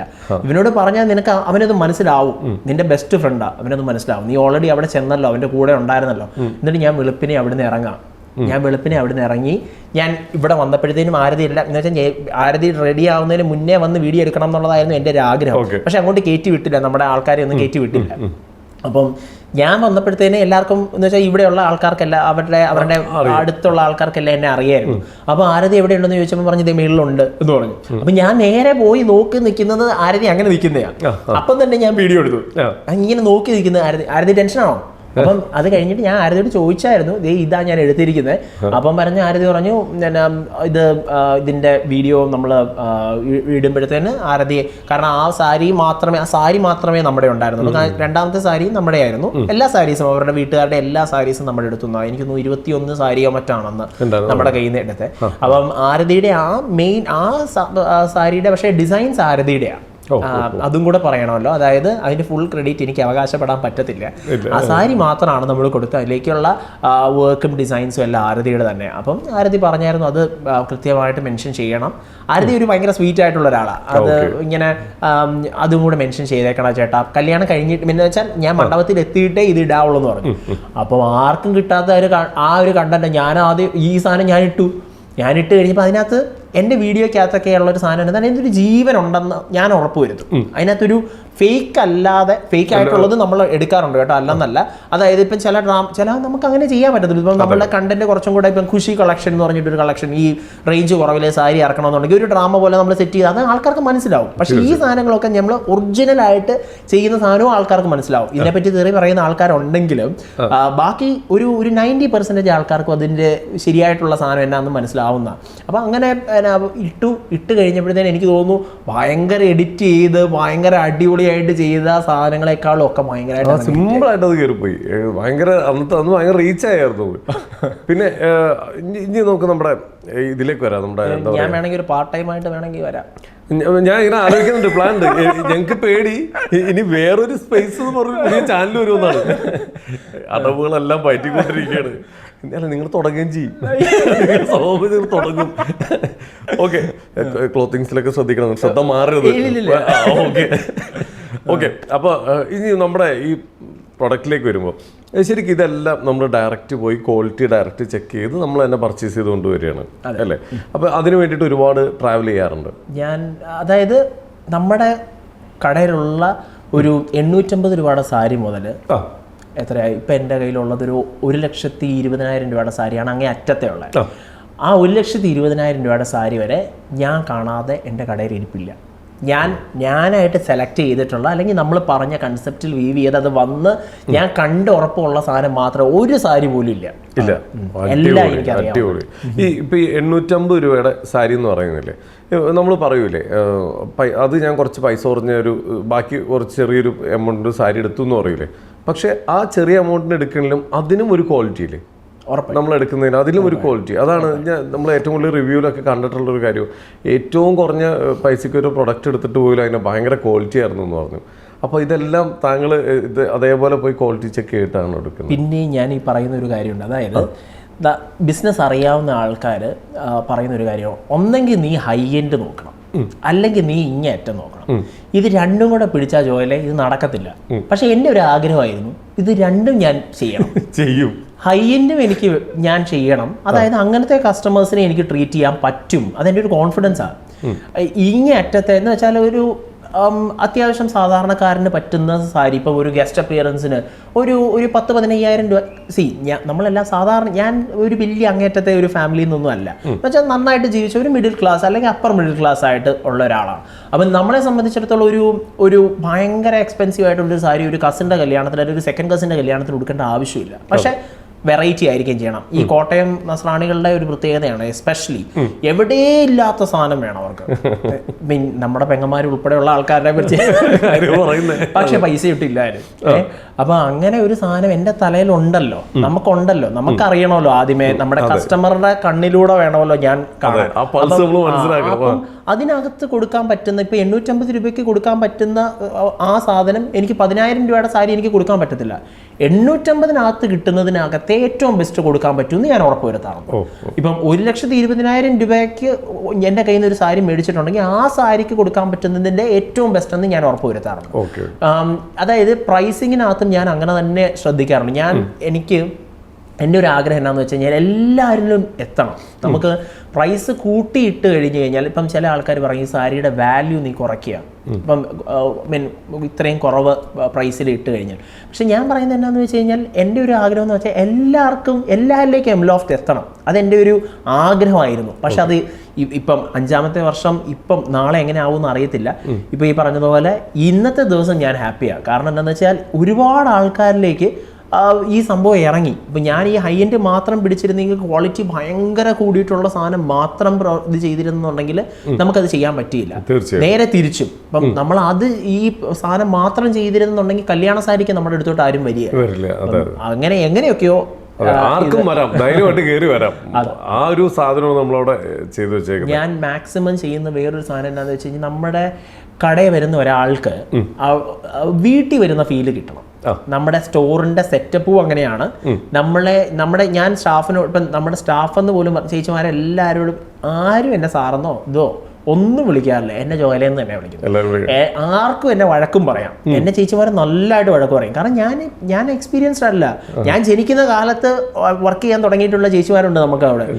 അമ്മമാരുടെ അത്ര എക്സ്പീരിയൻസ് ഉള്ള ആൾക്കാരുണ്ട്. അപ്പം അവർക്ക് തീർച്ചയായിട്ടും എന്നെ വഴക്ക് പറയാനുള്ള ഇതുണ്ട്. അപ്പം അതിനകത്ത് ചെറിയ പ്രശ്നങ്ങളും ഉണ്ട് കേട്ടോ. എന്ന് വെച്ചാൽ നമ്മൾ പക്ഷെ ഇല്ലെന്നല്ല ഞാൻ പറയുന്നത്. പക്ഷെ ഞാൻ ആഗ്രഹിച്ചതുപോലത്തെ ഒരു സ്പേസ് എനിക്ക് ഉണ്ടാക്കാൻ പറ്റിയിട്ടുണ്ട്. അപ്പോൾ അതുകൊണ്ട് തന്നെ ഇവർക്ക് ഇത് കസ്റ്റമറുകൾക്കും കൊടുക്കാനായിട്ട് പറ്റാറുണ്ട്. പക്ഷെ ഭയങ്കര തിരക്കുള്ള സമയത്ത് നമ്മൾ മനുഷ്യരാണല്ലോ, ഞാൻ മാക്സിമം ആൾക്കാരോട് വളരെ നന്നായിട്ട്, ഇപ്പം തീരെ വില കുറഞ്ഞ സാരി എടുക്കാൻ വരുന്ന ഒരാൾക്കും ഈ ഏറ്റവും അങ്ങേയറ്റത്തെ സാരി എടുക്കാൻ വരുന്ന ആൾക്കും, സാരി ആയാലും ലെഹങ്ക എടുക്കാൻ വരുന്ന ആൾക്കാർക്ക് ഒരേ ട്രീറ്റ്മെന്റ് കൊടുക്കണം എന്നുള്ളതാണ് എൻ്റെ ഒരു ആഗ്രഹം. ഞാനത് ചെയ്യാൻ എന്നെ ബോധിപ്പിച്ചാൽ മതിയല്ലോ. എൻ്റെ ഇതിൽ ഞാൻ 100% ഞാനത് കൊടുത്തിട്ടുണ്ട്. അപ്പം ചില സമയത്ത് നമ്മൾ ദൈവമൊന്നും അല്ലല്ലോ. ഈ പറഞ്ഞതുപോലെ ചില ആൾക്കാർക്ക് ചിലപ്പം ഭയങ്കര തിരക്കുള്ളപ്പോഴത്തേന് ചേച്ചിമാർക്ക് ചിലപ്പം ഒരേ ഭയങ്കരമായിട്ട് ചിലപ്പം ട്രീറ്റ് ചെയ്യാൻ പറ്റിയെന്ന് വരത്തില്ലായിരിക്കും. അപ്പം ചില ഒരു 99%-ലും റിവ്യൂസിൽ നല്ലത് വന്നാൽ 1% അല്ലാത്തതും ഉണ്ടായിരിക്കും. അത് ഒക്കെ ഫേക്ക് ആണെന്ന് ഞാൻ പറയത്തൊന്നുമില്ല. ചിലപ്പം അങ്ങനെ ഒരു അനുഭവം ചിലപ്പോൾ അവർക്ക് ഉണ്ടായിട്ടുണ്ടാവാം. പക്ഷെ അത് നമ്മൾ അറിഞ്ഞുകൊണ്ട് ചെയ്തിട്ടുണ്ടാവുന്നതായിരിക്കില്ല. ഞാൻ പറഞ്ഞല്ലോ, ഞാൻ എല്ലാ മേഖലയിലും പറ്റുന്നതാണ്. ഒരു മിസ്റ്റേക്ക് അറിയാതെ നമുക്ക് എല്ലായിടത്തും പറ്റും. പക്ഷെ റിസൾട്ട് നോക്കിയാൽ മതി. നമ്മൾ ബാക്കി 99% ഹൈ ആണെങ്കിൽ നമുക്കൊന്നും നോക്കാനില്ല. ഇപ്പോൾ നമ്മളിപ്പോൾ ഈ കളേഴ്സ് ചൂസ് ചെയ്യുമ്പോൾ ഇപ്പോഴത്തെ പുതിയ ട്രെൻഡ്, ഇപ്പോൾ നിൽക്കുന്ന ട്രെൻഡിൽ ബ്രൈഡൽസ് ഏറ്റവും കൂടുതൽ ചൂസ് ചെയ്യുന്ന കളർ ഏതാ? ബേൺഡ് ഓറഞ്ച്, അതായത് rust, burnt orange, deep purple, ഇങ്ങനത്തെ ഷെയ്ഡ്സ് ആണ് ഇപ്പോൾ ഏറ്റവും കൂടുതൽ ട്രെൻഡിലുള്ള ഒരു കളർ എന്ന് പറയുന്നത്. പക്ഷേ ഇത് നമ്മളാണ് ആദ്യം ഇറക്കിയത്. ആദ്യം, അതായത് കല്യാണി കൃഷ്ണ എന്ന് പറഞ്ഞിട്ട് ഒരു ബ്രൈഡ് വന്നു. അതായത് ബിഗ് ബോസിൽ ഭയങ്കര ഹിറ്റായിരുന്നു. കല്യാണി കൃഷ്ണയുടെ നമ്മുടെ ഒരു ബിഗ് ബോസിലൊക്കെ വന്നിട്ടുള്ള പുള്ളിയാണ് കല്യാണം കഴിച്ചത്. അപ്പം ഭയങ്കര ഹിറ്റായിരുന്നു ആ ഒരു ഇത്. അവര് ചുമ്മാ നോക്കാൻ വന്ന, അവര് തൃശ്ശൂരുകാരാണ്, അവര് ചുമ്മാ നോക്കാൻ വന്ന ഈ കൊച്ചിന് നല്ല ഫെയറാ. റെഡ് സാരിയാണ് മനസ്സിലുള്ളത്, ഹിന്ദു ബ്രൈഡാണ്. അപ്പം ഞാൻ ആലോചിച്ച് നോക്കിയത്, ഈ റെഡ് സാരി കൊടുത്തു കഴിഞ്ഞു കഴിഞ്ഞാല് എന്നുവെച്ചാൽ നല്ലതായിരിക്കും. പക്ഷെ അതിനകത്ത് നമ്മളുടെ എന്ന് പറയാനായിട്ട് ഒന്നും ഉണ്ടായിരിക്കില്ല, എത്ര നല്ല സാരി കൊടുത്താലും. അപ്പം ഞാൻ നോക്കിയത് ഈ കൊച്ചിൻ്റെ എല്ലാവർക്കും ഈ ബേൺഡ് ഓറഞ്ച് എന്ന് പറയുന്നത് ചേരത്തുമില്ല. ആ കൊച്ചിൻ്റെ കോംപ്ലക്ഷൻ അത് കറക്റ്റായിരുന്നു. അപ്പം ഞാനായിട്ട് സജസ്റ്റ് ചെയ്തതാണ് ഇങ്ങനെ ഇതൊന്ന് നോക്കുമോ എന്ന് പറഞ്ഞിട്ട് ആദ്യം നോക്കിയിട്ട് അങ്ങോട്ട് ഇഷ്ടപ്പെട്ടില്ല. പിന്നെ പല പല സാരികൾ ട്രൈ ചെയ്ത് നോക്കി അവസാനം ഈ ബേൺഡ് ഓറഞ്ചിൽ വന്ന് നിന്നു. ഇന്ന് ഞാനിങ്ങോട്ട് വരുന്ന വഴിക്ക് ഈ ആളുടെ വളകാപ്പിൻ്റെ സാരി ഇവിടുന്ന് തന്നെ മതി, അവിടെ വേറെ എവിടെയും നോക്കിയില്ല, ഇവിടുന്ന് തന്നെ മതി. എന്നിട്ട് ആ ആളെന്നെ വിളിച്ചിട്ട് പറഞ്ഞതാണ്, ചേട്ടാ ഇത്രയും ഞാൻ വിചാരിച്ചില്ല. ഈ ആൾക്കാർ ജ്വല്ലറികളുടെ പരസ്യങ്ങൾ മുതൽ ഞാനിപ്പം തമിഴ്നാട്ടിൽ പോയി കഴിയുമ്പോഴത്തേന് ഈ ഫോട്ടോ നമ്മുടെ പേജിനകത്തുള്ള ഫോട്ടോ അവരുടെ ഫ്ലെക്സ് ആയിട്ട് അടിച്ചു വെച്ചിരിക്കുക അവിടെ. ഓൾ കേരള, സൗത്ത് ഇന്ത്യ മുഴുവൻ അത് ഹിറ്റായ ഒരു ആളാണ്. അത് കഴിഞ്ഞിട്ട് ഞാൻ പറഞ്ഞില്ല ആ ആളുടെ വളകാപ്പായി, ഇപ്പോഴാണ് അത് ട്രെൻഡിലേക്ക് വരുന്നത്, മനസ്സിലായോ? അപ്പം അങ്ങനെ കുറേ സംഭവങ്ങൾ നമ്മൾ ആദ്യം ഈ പേസ്റ്റലിൽ ടിഷ്യൂ കാഞ്ചീപുരം സാരി അധികം ഹിന്ദു ബ്രൈഡ്സ് അല്ലെങ്കിൽ ഹിന്ദു ആൾക്കാർ അധികം ചെയ്യാത്തൊരു സാധനം. ദിയാകൃഷ്ണൻ്റെ കല്യാണത്തിൻ്റെ സമയത്ത് ആ പൈപ്പിംഗ് ബോർഡേഴ്സ് ഒന്നും ആരും കേരളത്തിലെ ബ്രൈഡ്സിൽ ആരും ഇൻട്രൊഡ്യൂസ് ചെയ്തിട്ടില്ല. ദിയയുടെ സാരിയും അതുപോലെ അഹാനയുടെ സാരിയും എല്ലാവരുടെയും നല്ല നമ്മുടെ ഒരു ദിയയ്ക്ക് കൊച്ചുണ്ടായി. ഇപ്പൊ പോലും ഈ പറയുന്ന സാരീസ് ട്രെൻഡിങ് ആണെന്നുള്ളതാണ്. അപ്പം ആദ്യമേ നമുക്കത് ചെയ്യാൻ പറ്റി എന്നുള്ളതാണ് നമ്മുടെ ഒരു വിജയം. Very nice. ഇപ്പോൾ ദിയയുടെ കാര്യം പറയുമ്പോൾ ഒരു സർപ്രൈസ് കൊടുക്കുന്നുണ്ടായിരുന്നു ഈ അടുത്ത്, നമ്മുടെ ഒരു ബോർഡ് വെച്ചിട്ട്. അത് ശരിക്കും പറഞ്ഞാൽ അവർ അറിഞ്ഞിട്ടേ ഉണ്ടായിരുന്നില്ല. ഇല്ല, അത് ദിയയും ഞാനും തമ്മിൽ എങ്ങനെയാണ് ഇപ്പം ശരിക്കും പറഞ്ഞാൽ ഞങ്ങളൊരു കൂട്ടുകാരെ പോലെയാണ്. ദിയയുടെ ഒരു പ്രത്യേകത എന്താണെന്ന് വെച്ചാൽ ഞങ്ങൾ രണ്ടുപേരും തമ്മിൽ കോമൺ ആയിട്ടൊരു ഫാക്ടർ ഉണ്ട്. എന്നാന്ന് വെച്ചാൽ ആത്മാർത്ഥത. ദിയയ്ക്ക് ഓണായിട്ട് ഒരു ബ്രാൻഡുണ്ട്. ദിയ ഒരു ബിസിനസ് പെർസ്പെക്റ്റീവിൽ നിന്ന് നോക്കുന്ന ഒരാളാണെങ്കിൽ ഒരു കാരണവശാലും പിന്നെ ഒരിക്കലും കല്യാണ സാരി എടുത്തതാ, അത് കഴിഞ്ഞ് പിന്നെ എന്നെ കോൺടാക്ട് ചെയ്യരുത്. കാരണം ദിയ ആര് ചോദിച്ചാലും ദിയയ്ക്ക് സാരി കിട്ടും, അല്ലെങ്കിൽ ദിയയ്ക്ക് ഇത്രയും പൈസ കൊടുത്തു കഴിഞ്ഞാൽ സാരി മേടിക്കാനുള്ള ആവതുമുണ്ട്. പക്ഷെ എന്നിട്ടും വീണ്ടും വളകാപ്പിൻ്റെ സാരി, നൂലുകെട്ടിൻ്റെ സാരി, ഇപ്പോൾ ദിയയുടെ ഇനോഗ്രേഷൻ്റെ സാരി വരെ വേറെ ഒരു പ്രാവശ്യം വൺസ് ഒരു ഫ്രണ്ട്ഷിപ്പ് ഉണ്ടാക്കി കഴിഞ്ഞാൽ പിന്നെ അത് ആജീവനാന്തം എന്നുള്ളൊരു സ്റ്റൈലാണ്. എൻ്റെ സ്റ്റൈൽ അങ്ങനെ തന്നെ. അപ്പം ഞാനിപ്പോഴും ഓർക്കുന്നത്, ഞാൻ തിയേറ്ററിൽ ഇരിക്കുമ്പോഴത്തേനാണ് ദിയ എന്നെ വിളിക്കുന്നത്. ഞാൻ ഓർത്തത് ജോയൽ നമുക്കൊരു ഫംഗ്ഷൻ വരുന്നുണ്ട്, ഞാൻ ജോയലിനോട് ആദ്യത്തെ ഇമ്മീഡിയറ്റ് ഫാമിലി അല്ലാതെ പിന്നെ ആദ്യം പറയുന്ന ജോയലിനോടാണ് എൻ്റെ വളകാപ്പ് വരാൻ പോവാണ്, ഐ ആം പ്രഗ്നന്റ്. എപ്പോൾ 6 മാസം മുന്നേ, വളകാപ്പിന് 6 മാസം മുന്നേ എന്നെ വിളിച്ച് പറയുന്നത്, ഞാൻ പ്രഗ്നന്റ് ആണ്, ഒരു അടിപൊളി സാരി ജോയൽ തന്നെ ഇത് ചെയ്യണം, വേറെ ആരും ഞാൻ നോക്കുന്നുണ്ട്, വേറെ ഓപ്ഷനും ഞാൻ നോക്കുന്നില്ല. അപ്പോൾ അതെൻ്റെ ഒരു റെസ്പോൺസിബിലിറ്റി പോലത്തെ ഒരു സാധനമായി. അപ്പം ഞാൻ പറയുന്നത് എന്താണെന്ന് വെച്ചാൽ ദിയാകൃഷ്ണൻ്റെ കാര്യം അങ്ങനത്തെ ഒരു സാധനമാണ്. അപ്പം ദിയ എന്നോട് പറഞ്ഞായിരുന്നു, ഞാൻ ആദ്യം ഹോർഡിങ്സ് ഈ കോട്ടയം ഈ ഭാഗത്തൊക്കെ ആയിരുന്നു വെച്ചിരുന്നത്. അപ്പം ദിയ എന്നോട് പറഞ്ഞായിരുന്നു ഒരു പ്രാവശ്യം, ഈ പ്രഗ്നൻ്റ് ആയിട്ട് ലാസ്റ്റ് ഞാൻ ഈ ഹോസ്പിറ്റലിലേക്ക് പോകുന്നതിന് മുന്നേ ഞാൻ മെസ്സേജ് അയച്ചായിരുന്നു, ദിയ എല്ലാം നന്മകളും ഉണ്ടാവട്ടെ ഞാൻ എന്നൊക്കെ പറഞ്ഞ സമയത്ത് ദിയ എന്നോട് പറഞ്ഞു, ജോയൽ ട്രിവാൻഡ്രത്ത് എവിടെയെങ്കിലും കൂടെ വെക്കണം ജോയൽ, കാരണം എനിക്ക് അവിടെ വരെ വന്ന് കാണാൻ പറ്റത്തില്ല, എനിക്ക് എൻ്റെ കൊച്ചിനെ കാണിക്കണം, ഈ ഹോർഡിങ് കാണിക്കണം എന്ന് പറഞ്ഞായിരുന്നു. അപ്പം ഞാൻ ദിയയോട് ഞാൻ കുറേ ഹോർഡിങ്സിൻ്റെ സ്ഥലങ്ങളൊക്കെ നോക്കിയെങ്കിൽ ഇത്ര അറ്റൻഷൻ കിട്ടുന്നൊരു സ്ഥലം കിട്ടാത്തതുകൊണ്ട് ഇച്ചിരി ലേറ്റ് ആയി. പക്ഷെ ഞാനത് ഇട്ടു. അത് കഴിഞ്ഞ് ദിയയോട് ഇൻഫോം ചെയ്യാൻ, സത്യം പറഞ്ഞ സർപ്രൈസ് കൊടുക്കാനായിരുന്നില്ല, ഞാൻ വിട്ടുപോയി ദിയയോട് പറയാൻ. പക്ഷെ അത് കണ്ട് ദിയയോട് ആരാണ്ടോ പറഞ്ഞു, അങ്ങനെ ദിയ അവിടെ വന്ന് കാണുമായിരുന്നു. അതും ഹിറ്റായിരുന്നു. അതെ, എന്തോ നമ്മൾ ചെയ്യുന്ന കാര്യങ്ങളെല്ലാം ഇതിന്റെയൊക്കെ ബേസ് എന്ന് പറയുന്നത് താങ്കളുടെ ഐഡിയയാണ്. കുറെ നല്ല നല്ല ഐഡിയാസ് ഉണ്ട്. എന്തായാലും അതൊക്കെ ഇനി ഈ ഐഡിയാസ് ഒക്കെ ആൾക്കാർ കാണട്ടെ, കേൾക്കട്ടെ. സത്യം പറഞ്ഞാൽ അതൊന്നും അല്ല. ഇത് നമ്മൾ ഐഡിയ എന്ന് പറയുന്നത് നമ്മൾ നേരത്തെ ചിന്തിച്ച് ബുദ്ധിപൂർവ്വം ഇത് ചെയ്ത് സ്ട്രാറ്റജിക്കലി ഉണ്ടാക്കി അത് ചെയ്യുന്നതിനകത്താണ് ഒരു ബുദ്ധിമാൻ എന്ന് പറയാൻ പറ്റുക. സത്യം പറഞ്ഞു കഴിഞ്ഞാൽ അങ്ങനെയല്ല. എന്നെ അറിയാവുന്ന ആൾക്കാർക്കും എൻ്റെ ടീം അംഗങ്ങൾക്കും ചേച്ചിമാരെ എല്ലാവരും പറയും, അയ്യോ അല്ലേലും ചോദിച്ചാൽ അവസാന മുഹൂർത്തത്തിലാണല്ലോ വരുന്നത് എന്നുവെച്ചാൽ ഒന്നും പ്ലാൻഡ് അല്ല. ഓണം മുതൽ ഒരു സാധനവും പ്ലാൻഡ് അല്ല. എന്നാ ചെയ്തേക്കാം, ഇപ്പം ഒരു തോന്നൽ അങ്ങോട്ട് ചെയ്യുക, അതിനെയാണ് ദൈവാനുഗ്രഹം എന്ന് പറയുന്നത്. അപ്പം ഞാൻ പറയുന്നത് അങ്ങനെയാ, ഒരു മൊമെന്റിൽ ദൈവം ഒരു കാര്യം ആ സമയത്തേ എനിക്ക് കിട്ടത്തുള്ളൂ. എനിക്ക് നേരത്തെ ഒന്നും ദൈവം തരത്തില്ല. അതിപ്പം എൻ്റെ വൈഫായാലും എൻ്റെ സ്ഥാപനമായാലും എൻ്റെ ഡിഗ്രീസ് ആയാലും എൻ്റെ സാധനങ്ങൾ എന്നെ ആണെങ്കിലും അതിന് തൊട്ട് മുന്നേ അതിനെപ്പറ്റി ഒരു ക്ലൂ പോലും ദൈവം തരത്തില്ല.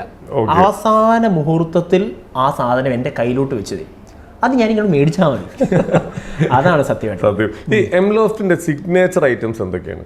എംലോഫ്റ്റിന്റെ ഇപ്പോഴത്തെ സിഗ്നേച്ചർ എന്ന് പറയുന്നത് സാരി തന്നെയാണ്. സാരി തന്നെയാണ്. അതെ, കാഞ്ചീപുരം സാരീസിലും ബനാറസി സാരീസിലും നമ്മൾക്ക് സിഗ്നേച്ചർ ആയിട്ടുള്ള ഒരുപാട് സാരീസ് ഇറങ്ങിയിട്ടുണ്ട്. നമ്മുടെ സാരിയാണ് ഇപ്പം നമ്മുടെ ഒരു സിഗ്നേച്ചർ എന്ന് പറയുന്നത്. പക്ഷേ നേരത്തെ ആദ്യം നമ്മളുടെ ഒരു ഐഡന്റിറ്റി എന്ന് പറയുന്നത് മിക്സ് ആൻഡ് മാച്ച് ചെയ്തെടുക്കാൻ പറ്റുന്ന ഫാബ്രിക്സുകളായിരുന്നു, എവിടെയും കിട്ടാത്ത ഫാബ്രിക്കുകളായിരുന്നു. അതിൻ്റെ ട്രെൻഡ് കുറച്ച് മാറിയപ്പോഴത്തേനും ഓവർ പീരീഡ് ഓഫ് ടൈം നമ്മുടെ ആ കൊറോണയോടുകൂടി നമ്മൾ ഡിസൈനർ വെയറിലേക്കായി. ഡിസൈനർ വെയർ ഇന്നും നന്നായിട്ട് തന്നെ പോകുന്നുണ്ട്, ഇല്ലെന്നല്ല ഞാൻ പറയുന്നത്. ഡിസൈനർ വെയർ സാധനങ്ങളായിരുന്നു സാധാരണക്കാരനും ഒരു ഇപ്പം നമ്മൾ ചെങ്ങന്നൂർ അല്ലെങ്കിൽ ഈ ട്രിവാൻഡ്രം ടു ഈ ഒരു നമ്മുടെ കോട്ടയത്തിൻ്റെ ഒരു ബോർഡർ വരെയുള്ള ആൾക്കാർക്ക് എല്ലാവർക്കും കൊച്ചി പോവാതെ അതിനേക്കാളും പ്രൈസ് കുറവിൽ നമ്മുടെ നാട്ടിൽ കിട്ടുന്ന ഒരു നല്ല സാധനം ലെഹങ്ക ആയാലും ഗൗൺ ആയാലും കിട്ടുന്ന ഒരു സ്ഥലം എന്നായിരുന്നു നമ്മുടെ ആദ്യത്തെ ഒരു മേൽവിലാസം എന്ന് പറയുന്നത്. അതായിരുന്നു നമ്മുടെ അത് കഴിഞ്ഞതോടുകൂടി സാരിയിലേക്കായി. ഇപ്പം സാരിയാണ് നമ്മുടെ ഏറ്റവും ഹിറ്റ്. ഇപ്പം നമ്മളിനി അടുത്തതെന്ന് പറയുന്നത് എംലോഫ് ലെഗസി എന്ന് പറഞ്ഞിട്ട് സിഗ്നേച്ചർ ഡിസൈനർ വെയർസ്. അത് ഒരു ദൈവം അനുഗ്രഹിക്കട്ടെ, ഇന്ത്യയിൽ തന്നെ അറിയപ്പെടുന്ന ഒരു സിഗ്നേച്ചർ ഡിസൈൻസ് ആവാൻ ഇപ്പം എൻ്റെ വൈഫാണ് അത് ലീഡ് ചെയ്യുന്നത്. ഓരോ ആൾക്കാർക്ക് ഞാൻ ഓരോരോ പരിപാടി വെച്ച് കൊടുത്തിട്ടുണ്ട്. അപ്പം അതിലേക്ക് ഞാൻ പറഞ്ഞിട്ടുണ്ട് അത് നിന്റെ പാർട്ടായിരിക്കും. She is pretty good in it. അപ്പം ആ ഒരു പിന്നെ ഞാനും എല്ലാ ഹാൻഡ് വർക്കും റിവ്യൂ ചെയ്തിട്ടായിരിക്കും, എല്ലാം നമ്മൾ റിവ്യൂ ചെയ്തിട്ടായിരിക്കും അപ്രൂവ് ചെയ്യുക. അപ്പം അത് കുറച്ചും കൂടെ കൂടുതലായിട്ട് ചെയ്യണം എന്നാണ് ഇപ്പോഴത്തെ നമ്മുടെ ഒരു സ്റ്റൈൽ. ഇപ്പോൾ നമുക്ക് വിദേശത്തിരിക്കുന്ന ഇപ്പോൾ കുറേ നമ്മുടെ കസ്റ്റമേഴ്സ് ഉണ്ടായിരിക്കാം. ഇപ്പോൾ ഇത് കണ്ടുകൊണ്ടിരിക്കുന്ന പലരും അവരുടെ ഉള്ളിലൊക്കെ ഉണ്ടാകുന്നൊരു ചോദ്യമായിരിക്കും, ഇപ്പോൾ പെട്ടെന്ന് ഒരു എമർജൻസി ആയിട്ട് ഇപ്പോൾ ഒരു കല്യാണം വളരെ കുറഞ്ഞ ദിവസങ്ങളുമുണ്ട്, അപ്പോൾ നാട്ടിലെത്തി ചിലപ്പോൾ കുറച്ച് ദിവസങ്ങളേ ഉണ്ടാവുള്ളൂ. അപ്പോൾ അവർക്ക് വിദേശത്ത് ഇരുന്ന് ഇത് ഓപ്പറേറ്റ് ചെയ്യാൻ പറ്റുമോ? നമുക്കിവിടെ എംലോസ്റ്റുമായി ബന്ധപ്പെട്ട് നമുക്ക് വേണ്ട സാധനങ്ങളെല്ലാം ഐഡിയാസൊക്കെ പറഞ്ഞു കൊടുത്ത് ചെയ്യാനുള്ളൊരു സൗകര്യം നമ്മുടെ കയ്യിലുണ്ട്. ഡിസൈനർ വെയർ കൂടുതലും ഇപ്പം എനിക്ക് തോന്നുന്നു ഒരു 50 to 60% ഓഫ് ദ ബ്രൈഡ്സ് നമുക്കുള്ളത്. സീസണിന് മുന്നേ തന്നെ ഈ NRI ബ്രൈഡ്സ് കുറച്ചും കൂടെ അവെയർ ആയിരിക്കും. എനിക്ക് വന്നു കഴിഞ്ഞാൽ സാധനം കിട്ടത്തില്ല, ഇത്രയും സമയമേ ഉള്ളൂ, ഞാൻ വന്നതിന് ശേഷം എനിക്ക് ഇത്രയും സമയമുള്ളതെന്ന് അവർക്ക് ഓൾറെഡി അവർക്ക് ഒരു അവബോധമുണ്ട്. അപ്പോൾ അവർ ഈ ഒരു സീസണിന് മുന്നേ ഒരു 2 മാസം മുന്നേ നമ്മളെ കോണ്ടാക്ട് ചെയ്തിരിക്കും. അപ്പോൾ അതിൻ്റെ പരിപാടികൾ നമ്മൾ ഉടനെ ഇപ്പം നോട്ട് മാൻഡേറ്ററി അതിനോടടുത്ത് ഇവർ പറയുന്ന ഡേറ്റ് എന്നാണോ അതിനോടടുത്തായിരിക്കും നമ്മൾ സാധനം ചെയ്യാൻ തുടങ്ങുന്നത്. പക്ഷേ ഓർഡർ നേരത്തെ പ്ലേസ് ചെയ്യും. പക്ഷെ നമ്മുടെ നാട്ടിലുള്ള ആൾക്കാരുടെ പ്രത്യേകത ഇവിടെ ചങ്ങനാശ്ശേരിയിലുള്ള സ്ഥലമല്ലേ, നമ്മുടെ സ്ഥലമല്ലേ, ഇപ്പം അങ്ങോട്ട് പോയാൽ മതിയല്ലോ. ഈ ലാസ്റ്റ് മൊമെന്റിലേക്ക് നമ്മുടെ നാട്ടിലുള്ള ആൾക്കാരെ നിൽക്കുക. നാട്ടിലുള്ള ആൾക്കാർ വന്നു കഴിയുമ്പോഴത്തേന് ചിലപ്പോൾ നമുക്ക് ഡേറ്റ് ഉണ്ടായിരിക്കില്ല. അപ്പം ചിലപ്പോൾ അവർ റിക്വസ്റ്റ് ചെയ്യും, പക്ഷേ എനിക്ക് എടുക്കണമെന്നുണ്ട്. പക്ഷേ എൻ്റെ ഒരു പ്രത്യേകത എന്താണെന്ന് വെച്ചാൽ എന്നോട് കുറച്ച് നേരം റിക്വസ്റ്റ് ചെയ്ത് കഴിയുമ്പോഴത്തേന് എന്നാൽ അത് എടുക്ക് എന്ന് പറഞ്ഞിട്ട് എനിക്ക് പോവാം. പക്ഷെ അത് പ്രശ്നം, ഞാൻ പറഞ്ഞില്ലേ വള്ളികൾ പിടിക്കുന്ന ഒരാളാണ് ഞാൻ. അപ്പം ഇങ്ങനെ പറഞ്ഞിട്ട് പോകുമ്പോഴത്തേന് ഈ സാധനങ്ങൾ മുഴുവൻ ഓവർ ടൈം ചെയ്ത് തീർത്ത് അത് കറക്റ്റായിട്ട് ചിലപ്പോൾ ഓൾട്ടറേഷൻ ഉണ്ടാവും. ഞാൻ പറഞ്ഞില്ലേ ഇപ്പം ഇപ്പം 3 മാസം മുന്നേ എടുക്കുന്ന മെഷർമെന്റ് ആയിരിക്കണം എന്നില്ല ലാസ്റ്റ് മൊമെന്റ് വരുന്നത്. ചിലപ്പോൾ മുഴുവൻ ആ ഡിസൈനിന്റെ ഇതനുസരിച്ച് മുഴുവൻ റിപ്പയർ ചെയ്യേണ്ടതായിട്ടുള്ള സംഭവവും ഉണ്ടാവും. അപ്പോൾ ഈ ഒരു സംഭവം കൂടെ കാൽക്കുലേറ്റ് ചെയ്തിട്ടായിരിക്കും നമ്മുടെ ഇൻചാർജ് നമ്മളോട് പറയുന്നത് ഇനി എടുക്കാൻ പറ്റത്തില്ല, ഇത് കൊണ്ട് നിർത്തിക്കണം. പക്ഷെ ഇങ്ങനെ വന്ന് പറയുമ്പോഴത്തേന് ഒരു ഇതല്ലേ കൂടെ ഉള്ളൂ, ഇത്രയും കൂടെ അല്ലേ ഉള്ളൂ എന്ന് പറയുമ്പോഴത്തേന് ഞാൻ പറയും എടുക്കാൻ പറയും. ഓണറിനെ ധിക്കരിക്കാൻ പറ്റത്തില്ലല്ലോ എന്ന് വിചാരിച്ച് പിള്ളേരത് എടുക്കും. പക്ഷേ അത് കൂടുതൽ പ്രശ്നം. അപ്പോൾ അതുകൊണ്ട് ഒരു സമയം കൊണ്ട് ഞാൻ ഇപ്പം തീരുമാനിച്ചിരിക്കുന്നത് എന്താണെന്ന് വെച്ചാൽ ഇനി ആ പരിപാടി നിർത്തുക, കറക്റ്റ് അത് വെച്ച് നിർത്തണം. അപ്പം ഞാൻ പറയുന്നത് ഒരു ഡിസൈനർ വെയർ എന്ന് പറയുന്നത് ഇത് കുറച്ച് പെട്ടെന്ന് അങ്ങനെ മെഷീൻ ഞെക്കി കഴിഞ്ഞാൽ വരുന്നൊരു സാധനമല്ല. നമ്മൾ കൂടുതലും ചെയ്യുന്നത് എന്നാന്ന് വെച്ചാൽ ഹാൻഡ് വർക്കിൽ കുറച്ചും കൂടി കോൺസെൻട്രേറ്റ് കൂടുതൽ ചെയ്തിട്ടുള്ളൊരു സംഭവമാണ്. എന്ന് വെച്ചാൽ പ്രോപ്പർ ഡിസൈനർ വെയർ ഒരാൾക്ക് വേണ്ടി ഉണ്ടാക്കുന്ന ഒരു ഡിസൈനർ വെയർ ആയിരിക്കണം എന്നുള്ളത് ഞാനിപ്പം എനിക്ക് ഭയങ്കര ഉറപ്പ് വരുത്തിയാണ് നമ്മൾ കൊടുക്കുന്നത്. ഓരോന്നിനകത്തും നമ്മുടെ എന്തെങ്കിലും ഒരു ടച്ച് അതിനകത്ത് വേണം എന്നുള്ളത്. അപ്പോൾ അതിനകത്ത് നമുക്ക് സമയം വേണം, ഡൈ ചെയ്തെടുക്കണം സാധനം, നമുക്കതുപോലെ പാറ്റേൺ വരയ്ക്കണം, അതിനകത്തേക്ക് colour combination hand work sample ചെയ്യിച്ച് നോക്കണം, ഇത് ചെയ്തെടുക്കാനായിട്ട് ഇത്രയും സമയം വേണം, അത് സ്റ്റിച്ച് ചെയ്യണം. അങ്ങനെ കുറേ സമയം എടുക്കുന്ന ഒരു കാര്യം ആയതുകൊണ്ട് തന്നെ നേരത്തെ തന്നെ ബുക്ക് ചെയ്യാറുണ്ട്. NRI ബ്രൈഡ്സ് കൂടുതലും അവർ അതിനെപ്പറ്റി അവെയറാണ്. നമുക്ക് ഓൺലൈൻ വഴി മെഷർമെൻറ്റ്സ് എടുക്കാൻ പറ്റും. അപ്പോൾ ഓൺലൈൻ വഴി മെഷർമെൻറ്റ്സ് എടുത്തതിന് ശേഷം നമുക്കിപ്പം നമ്മൾ സീവെഡ്ജസ് കൂട്ടിയായിരിക്കും ഇടുന്നത്. ഇപ്പം വണ്ണം കൂടിയാലോ കുറഞ്ഞാലോ ഒക്കെ നമുക്ക് ഓൾട്ടറേഷൻസ് പോസിബിൾ ആവുന്ന വിധത്തിലായിരിക്കും നമ്മൾ സ്റ്റിച്ച് ചെയ്ത് വയ്ക്കും. ഓക്കെ, ഒരു ഡൗട്ട് ചോദിക്കട്ടെ, നമുക്ക് നമ്മുടെ ഈ മേടിക്കുന്ന സാരികളെല്ലാം ഇപ്പോൾ ചിലപ്പോൾ ഒരു കല്യാണത്തിൽ ഉപയോഗിച്ച് കഴിഞ്ഞാൽ പിന്നെ ചിലപ്പോൾ വർഷങ്ങളോളം വെക്കുന്നവരുണ്ടാണ്. അനക്കാതെ കേടുകൂടാതെ സൂക്ഷിക്കാൻ പറ്റുന്നത് എങ്ങനെയാണ്? നമ്മളെ ഒരു പ്രധാനപ്പെട്ട തോന്നൽ എന്താണെന്ന് വെച്ച് കഴിഞ്ഞാൽ നമ്മൾ ഈ കാഞ്ചീപുരം സാരി അല്ലെങ്കിൽ പ്യുവർ സാരികൾ ഒരു കേട് ഒരിക്കലും വരത്തില്ല എന്ന് വിചാരിക്കുന്നവരാണ് ഏറ്റവും വലിയ തെറ്റ്.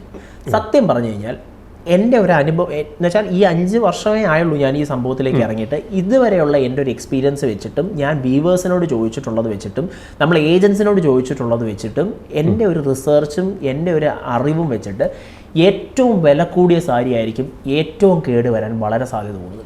നമ്മൾ വളരെ സൂക്ഷിച്ചാൽ മാത്രമേ ഇത് നമ്മൾ കേടില്ലാതെ ഇരിക്കാൻ പറ്റത്തുള്ളൂ. അതുപോലെ തന്നെ ഈ വെള്ളിയുടെ കണ്ടന്റ് ഇപ്പം നമ്മൾ സിൽവർ ഓർണമെന്റ്സ് ഇടുമ്പോഴത്തേനും ഓക്സിഡൈസ്ഡ് ആവത്തില്ല. അതേ സെയിം സാധനമാണ് ഇപ്പം നമുക്ക് ഒരു 200 രൂപയുടെ അല്ല 800 രൂപയുടെ സാരി മേടിച്ചാൽ ഒരു കുഴപ്പവും കാണത്തില്ല. കാരണം അതിനകത്ത് സിന്തറ്റിക് ആണ് ഉപയോഗിച്ചിരിക്കുന്നത്. അപ്പോൾ അതിനകത്ത് ഒരു പ്രശ്നവും വരത്തില്ല, കീറാതെ അത് പോകത്തില്ല.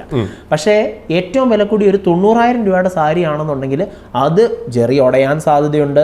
ജെറി ഇതിനകത്തേക്ക് സിൽവർ ത്രെഡും ഗോൾഡ് ത്രെഡും ആണ് ഉപയോഗിച്ചിരിക്കുന്നത്. അപ്പം ചില ആൾക്കാരുടെ എപ്പോഴും ചിലപ്പം വേർപ്പിന് പ്രശ്നം ഉണ്ടാവത്തില്ല. ചില സമയത്തുള്ള വേർപ്പിന് റിയാക്ഷൻ ഉണ്ടാവും ഈ സിൽവറിൻ്റെ. അപ്പം വേർപ്പ് പറ്റുന്ന ഭാഗത്തേക്ക് ഈ പറയുന്ന പോലെ ഈ സിൽവർ സെറി കറക്കാനുള്ള സാധ്യതയുണ്ട്.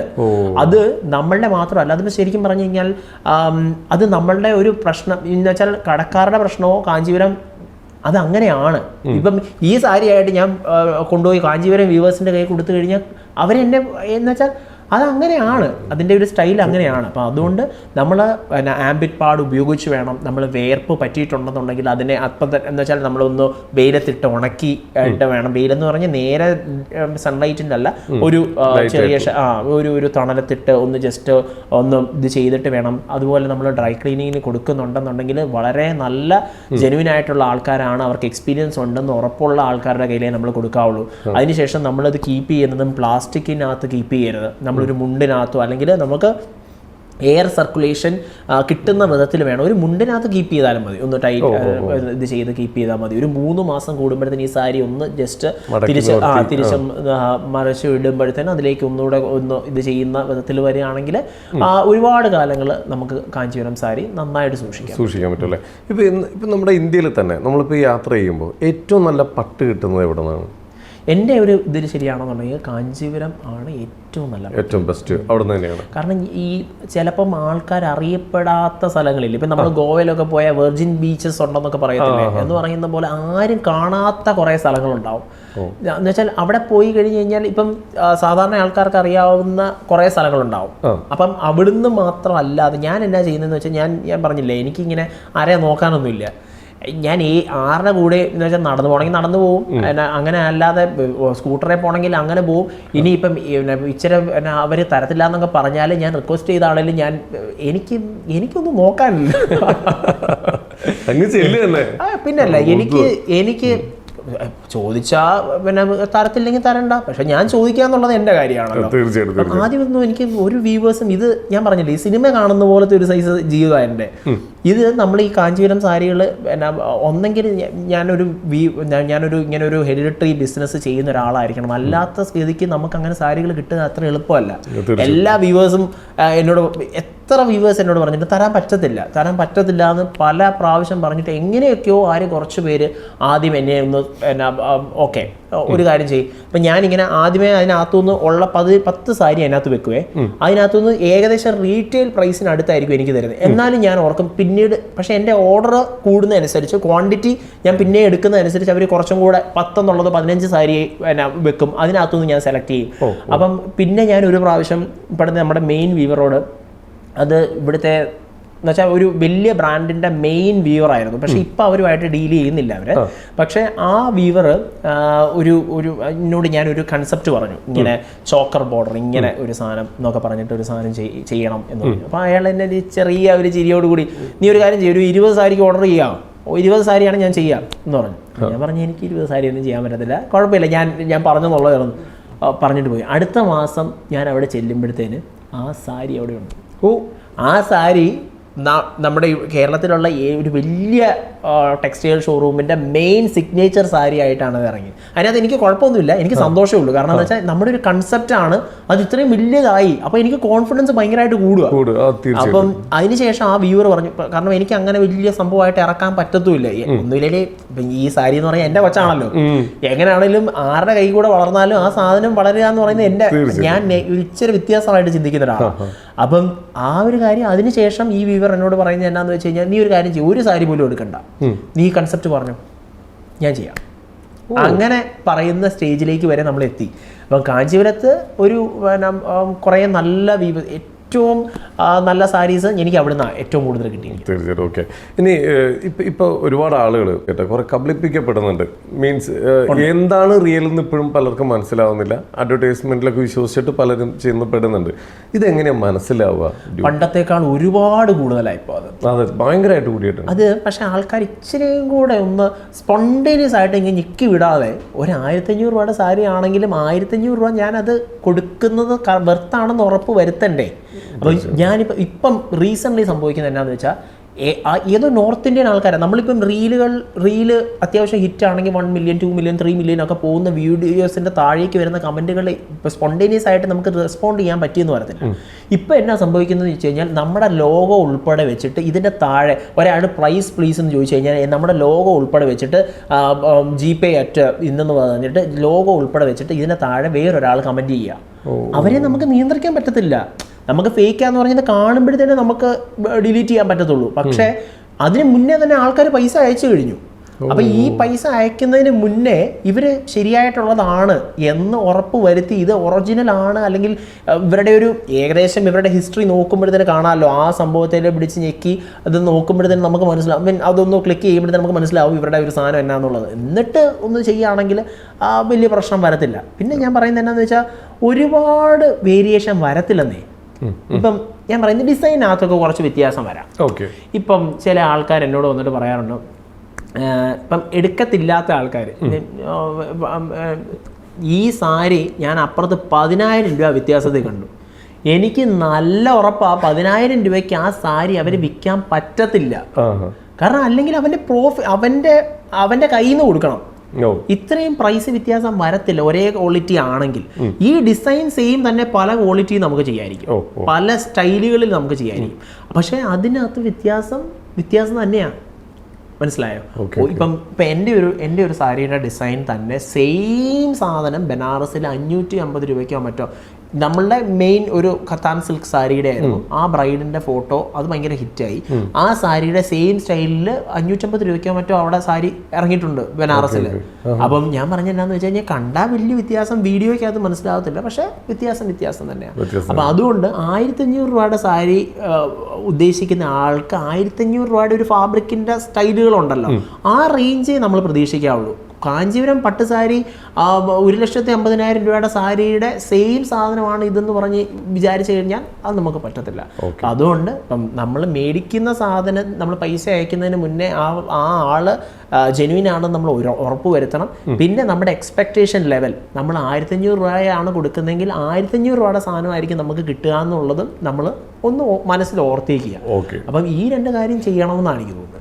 ഓക്കെ, ഈ ടൈറ്റിൽ എങ്ങനെയാണ്? നമ്മുടെ ജേക്കബിന്റെ സ്വർഗരാജ്യം ഒരു 15 പ്രാവശ്യം കണ്ടൊരു ഒരാളാണ് ഞാനിപ്പോൾ. M. മാത്യു ആണ് അപ്പൻ മോനാണ് ഞാൻ. അപ്പോൾ അപ്പൻ്റെ പേര്, ഈ ഞാൻ മരിച്ചു കഴിഞ്ഞാലും അപ്പൻ്റെ പേര് ഉണ്ടാവണം. ഇത് കാരണം അങ്ങനെ അത്രയും സപ്പോർട്ട് ചെയ്തിട്ടുണ്ട് എന്നെ. സാധാരണ ഞാനൊരു അപ്പനാണെങ്കിൽ ചിലപ്പോൾ അത്രയും സപ്പോർട്ട് ചെയ്തെന്ന് വരത്തില്ല. അപ്പം ഹി ഡിസേർവ് ഇറ്റ്. അപ്പം എല്ലാ കാലത്തും ഈ സ്ഥാപനം ഉള്ളിടത്തോളം അപ്പൻ്റെ പേരിൽ ഇത് അറിയപ്പെടണം എന്നുള്ളതായിരുന്നു എൻ്റെ ഒരു ആഗ്രഹം. അങ്ങനെയാണ് M. ലോഫ്റ്റ് എന്ന് പറഞ്ഞാൽ സത്യം പറഞ്ഞു കഴിഞ്ഞാൽ ഈ നമുക്ക് ആദ്യം പറഞ്ഞത് മാജിക് ലോഫ്റ്റ് എന്ന് പറഞ്ഞ അമ്മയാണ് പറഞ്ഞത്. അത് പെട്ടെന്ന് പറയാൻ പറ്റുമല്ലോ. ഞാൻ അമ്മേനെ കുറേ വഴക്കുണ്ട്, ഇനി കഴിഞ്ഞാൽ പേരാ ഇത്. അന്ന് സത്യം പറഞ്ഞ ഈ എത്രിക് നെയിംസിന്റെ കാലമാണ്. ഇങ്ങനെ പ്രാണ, ലക്ഷ്യ, അങ്ങനെയുള്ള ബൈ എന്നൊക്കെ പറഞ്ഞിട്ടുള്ളൊരു സാധനത്തിന്റെ സമയമാണ്. അപ്പം ഈ ഒരു പേര് പറഞ്ഞപ്പോൾ എനിക്ക് അങ്ങനെ ഇഷ്ടപ്പെട്ടില്ല. നമ്മളമ്മമാരുടെ അടുത്ത് ഞാൻ ഏറ്റവും കൂടുതൽ ഇറിറ്റേറ്റഡ് ആവുന്നതോ അല്ലെങ്കിൽ ഇങ്ങനെ ആദ്യം തന്നെ ഇങ്ങനെ പറയുന്നത് വേറെ ആരോടും അങ്ങനെ പറയത്തില്ല. ഈവൻ വൈഫിനോട് പോലും ഇച്ചിരി കൂടെ ഒന്നും ആലോചിച്ചിട്ടേ പറയുന്നത്. അമ്മയോട് ആകുമ്പോൾ തന്നെ നമുക്ക് സ്പോണ്ടേനിയസ് ആയിട്ട് പറയാമല്ലോ. ഞാൻ ഇങ്ങനെ പല പല സംഭവങ്ങളും വന്നിട്ടുണ്ട്. അമ്മയുടെ ഒരു സൈലെല്ലാന്ന് വെച്ച് കഴിഞ്ഞാൽ വെയിലാണെന്ന് വിചാരിച്ചു. ഈ ഇറങ്ങുന്ന വഴിക്ക് അമ്മ പറയും കുട എടുത്തോണ്ട് പോടാ എന്ന് പറയും. ഇപ്പം ഇത്ര നട്ടുച്ചയ്ക്ക് ഇത്രയും വെയിലത്തും എന്തിനു പോടാ, പോകുന്ന വഴിക്ക് ഇടിവെട്ടി മഴ എന്ന് പറയുന്ന പോലെ ഞാൻ ആദ്യം പുച്ഛിച്ചെങ്കിലും ഈ പേരിനകത്തുനിന്നാണ് മാത്യുവിൻ്റെ എമ്മും പിന്നെ ഈ ലോഫ്റ്റും കൂടെ ചേർത്ത് വെച്ചാണ്. സത്യം പറഞ്ഞാൽ എൻ്റെ അപ്പൻ്റെ അമ്മയുടെ ഒരു പാട്ടാണ് ഇത്. അങ്ങനെ ഇത് ചെയ്തിട്ടാണ് ഞാൻ പേരെഴുതി. എന്തായാലും ഇപ്പൊ താങ്കളടുത്ത് പറഞ്ഞ മരിച്ചാലും അപ്പന്റെ പേര് നിലനിൽക്കണം എന്ന് പറഞ്ഞ പോലെ എന്തായാലും നല്ലതേ ചെയ്യൂ. അപ്പൊ ആ പേര് നല്ല രീതിയിൽ അറിയപ്പെടുള്ളൂ. ആ ഒരു തീരുമാനവും താങ്കളുടെ ഉള്ളിലുണ്ട്. തീർച്ചയായും. എന്തായാലും വളരെ സന്തോഷം. കാരണം ഒരു ബിസിനസ്മാൻ ഇങ്ങനെ ആവണം എന്ന് ആളുകളെ പഠിപ്പിച്ചുകൊണ്ടിരിക്കുന്ന ഒരാളാണ് താങ്കൾ. ഇപ്പൊ ഈ ഒരു ഇന്റർവ്യൂന്ന് എനിക്ക് മനസ്സിലായി ഒരു നല്ലൊരു മനുഷ്യനും കൂടിയാണ്, നല്ലൊരു ബിസിനസ്മാനുമാണ്. എന്തായാലും എംലോഫ്റ്റ് നാട് മൊത്തം എത്തട്ടെ, എല്ലാവർക്കും ഈ സേവനം കിട്ടട്ടെ. എല്ലാവിധ ആശംസകളും ഞങ്ങൾ നേരെയാണ്. ഇപ്പൊ എവിടെ നോക്കിയാലും നമുക്ക് ആ ഒരു ബ്രാൻഡ് കാണുന്നുണ്ട്. എല്ലാവരിലേക്ക് എത്തട്ടെ, ലോകം മൊത്തം അറിയപ്പെടട്ടെ. എല്ലാവിധ ആശംസകളും. പറഞ്ഞ സ്ഥിതിക്ക് നിങ്ങൾക്ക് ഞാനൊരു കോമ്പറ്റീറ്റർ ആയിട്ട് വരുന്നില്ല. മീഡിയ എന്നുള്ള പരിപാടി വേണമെന്ന് വെച്ചാൽ okay bro. Thank you so much.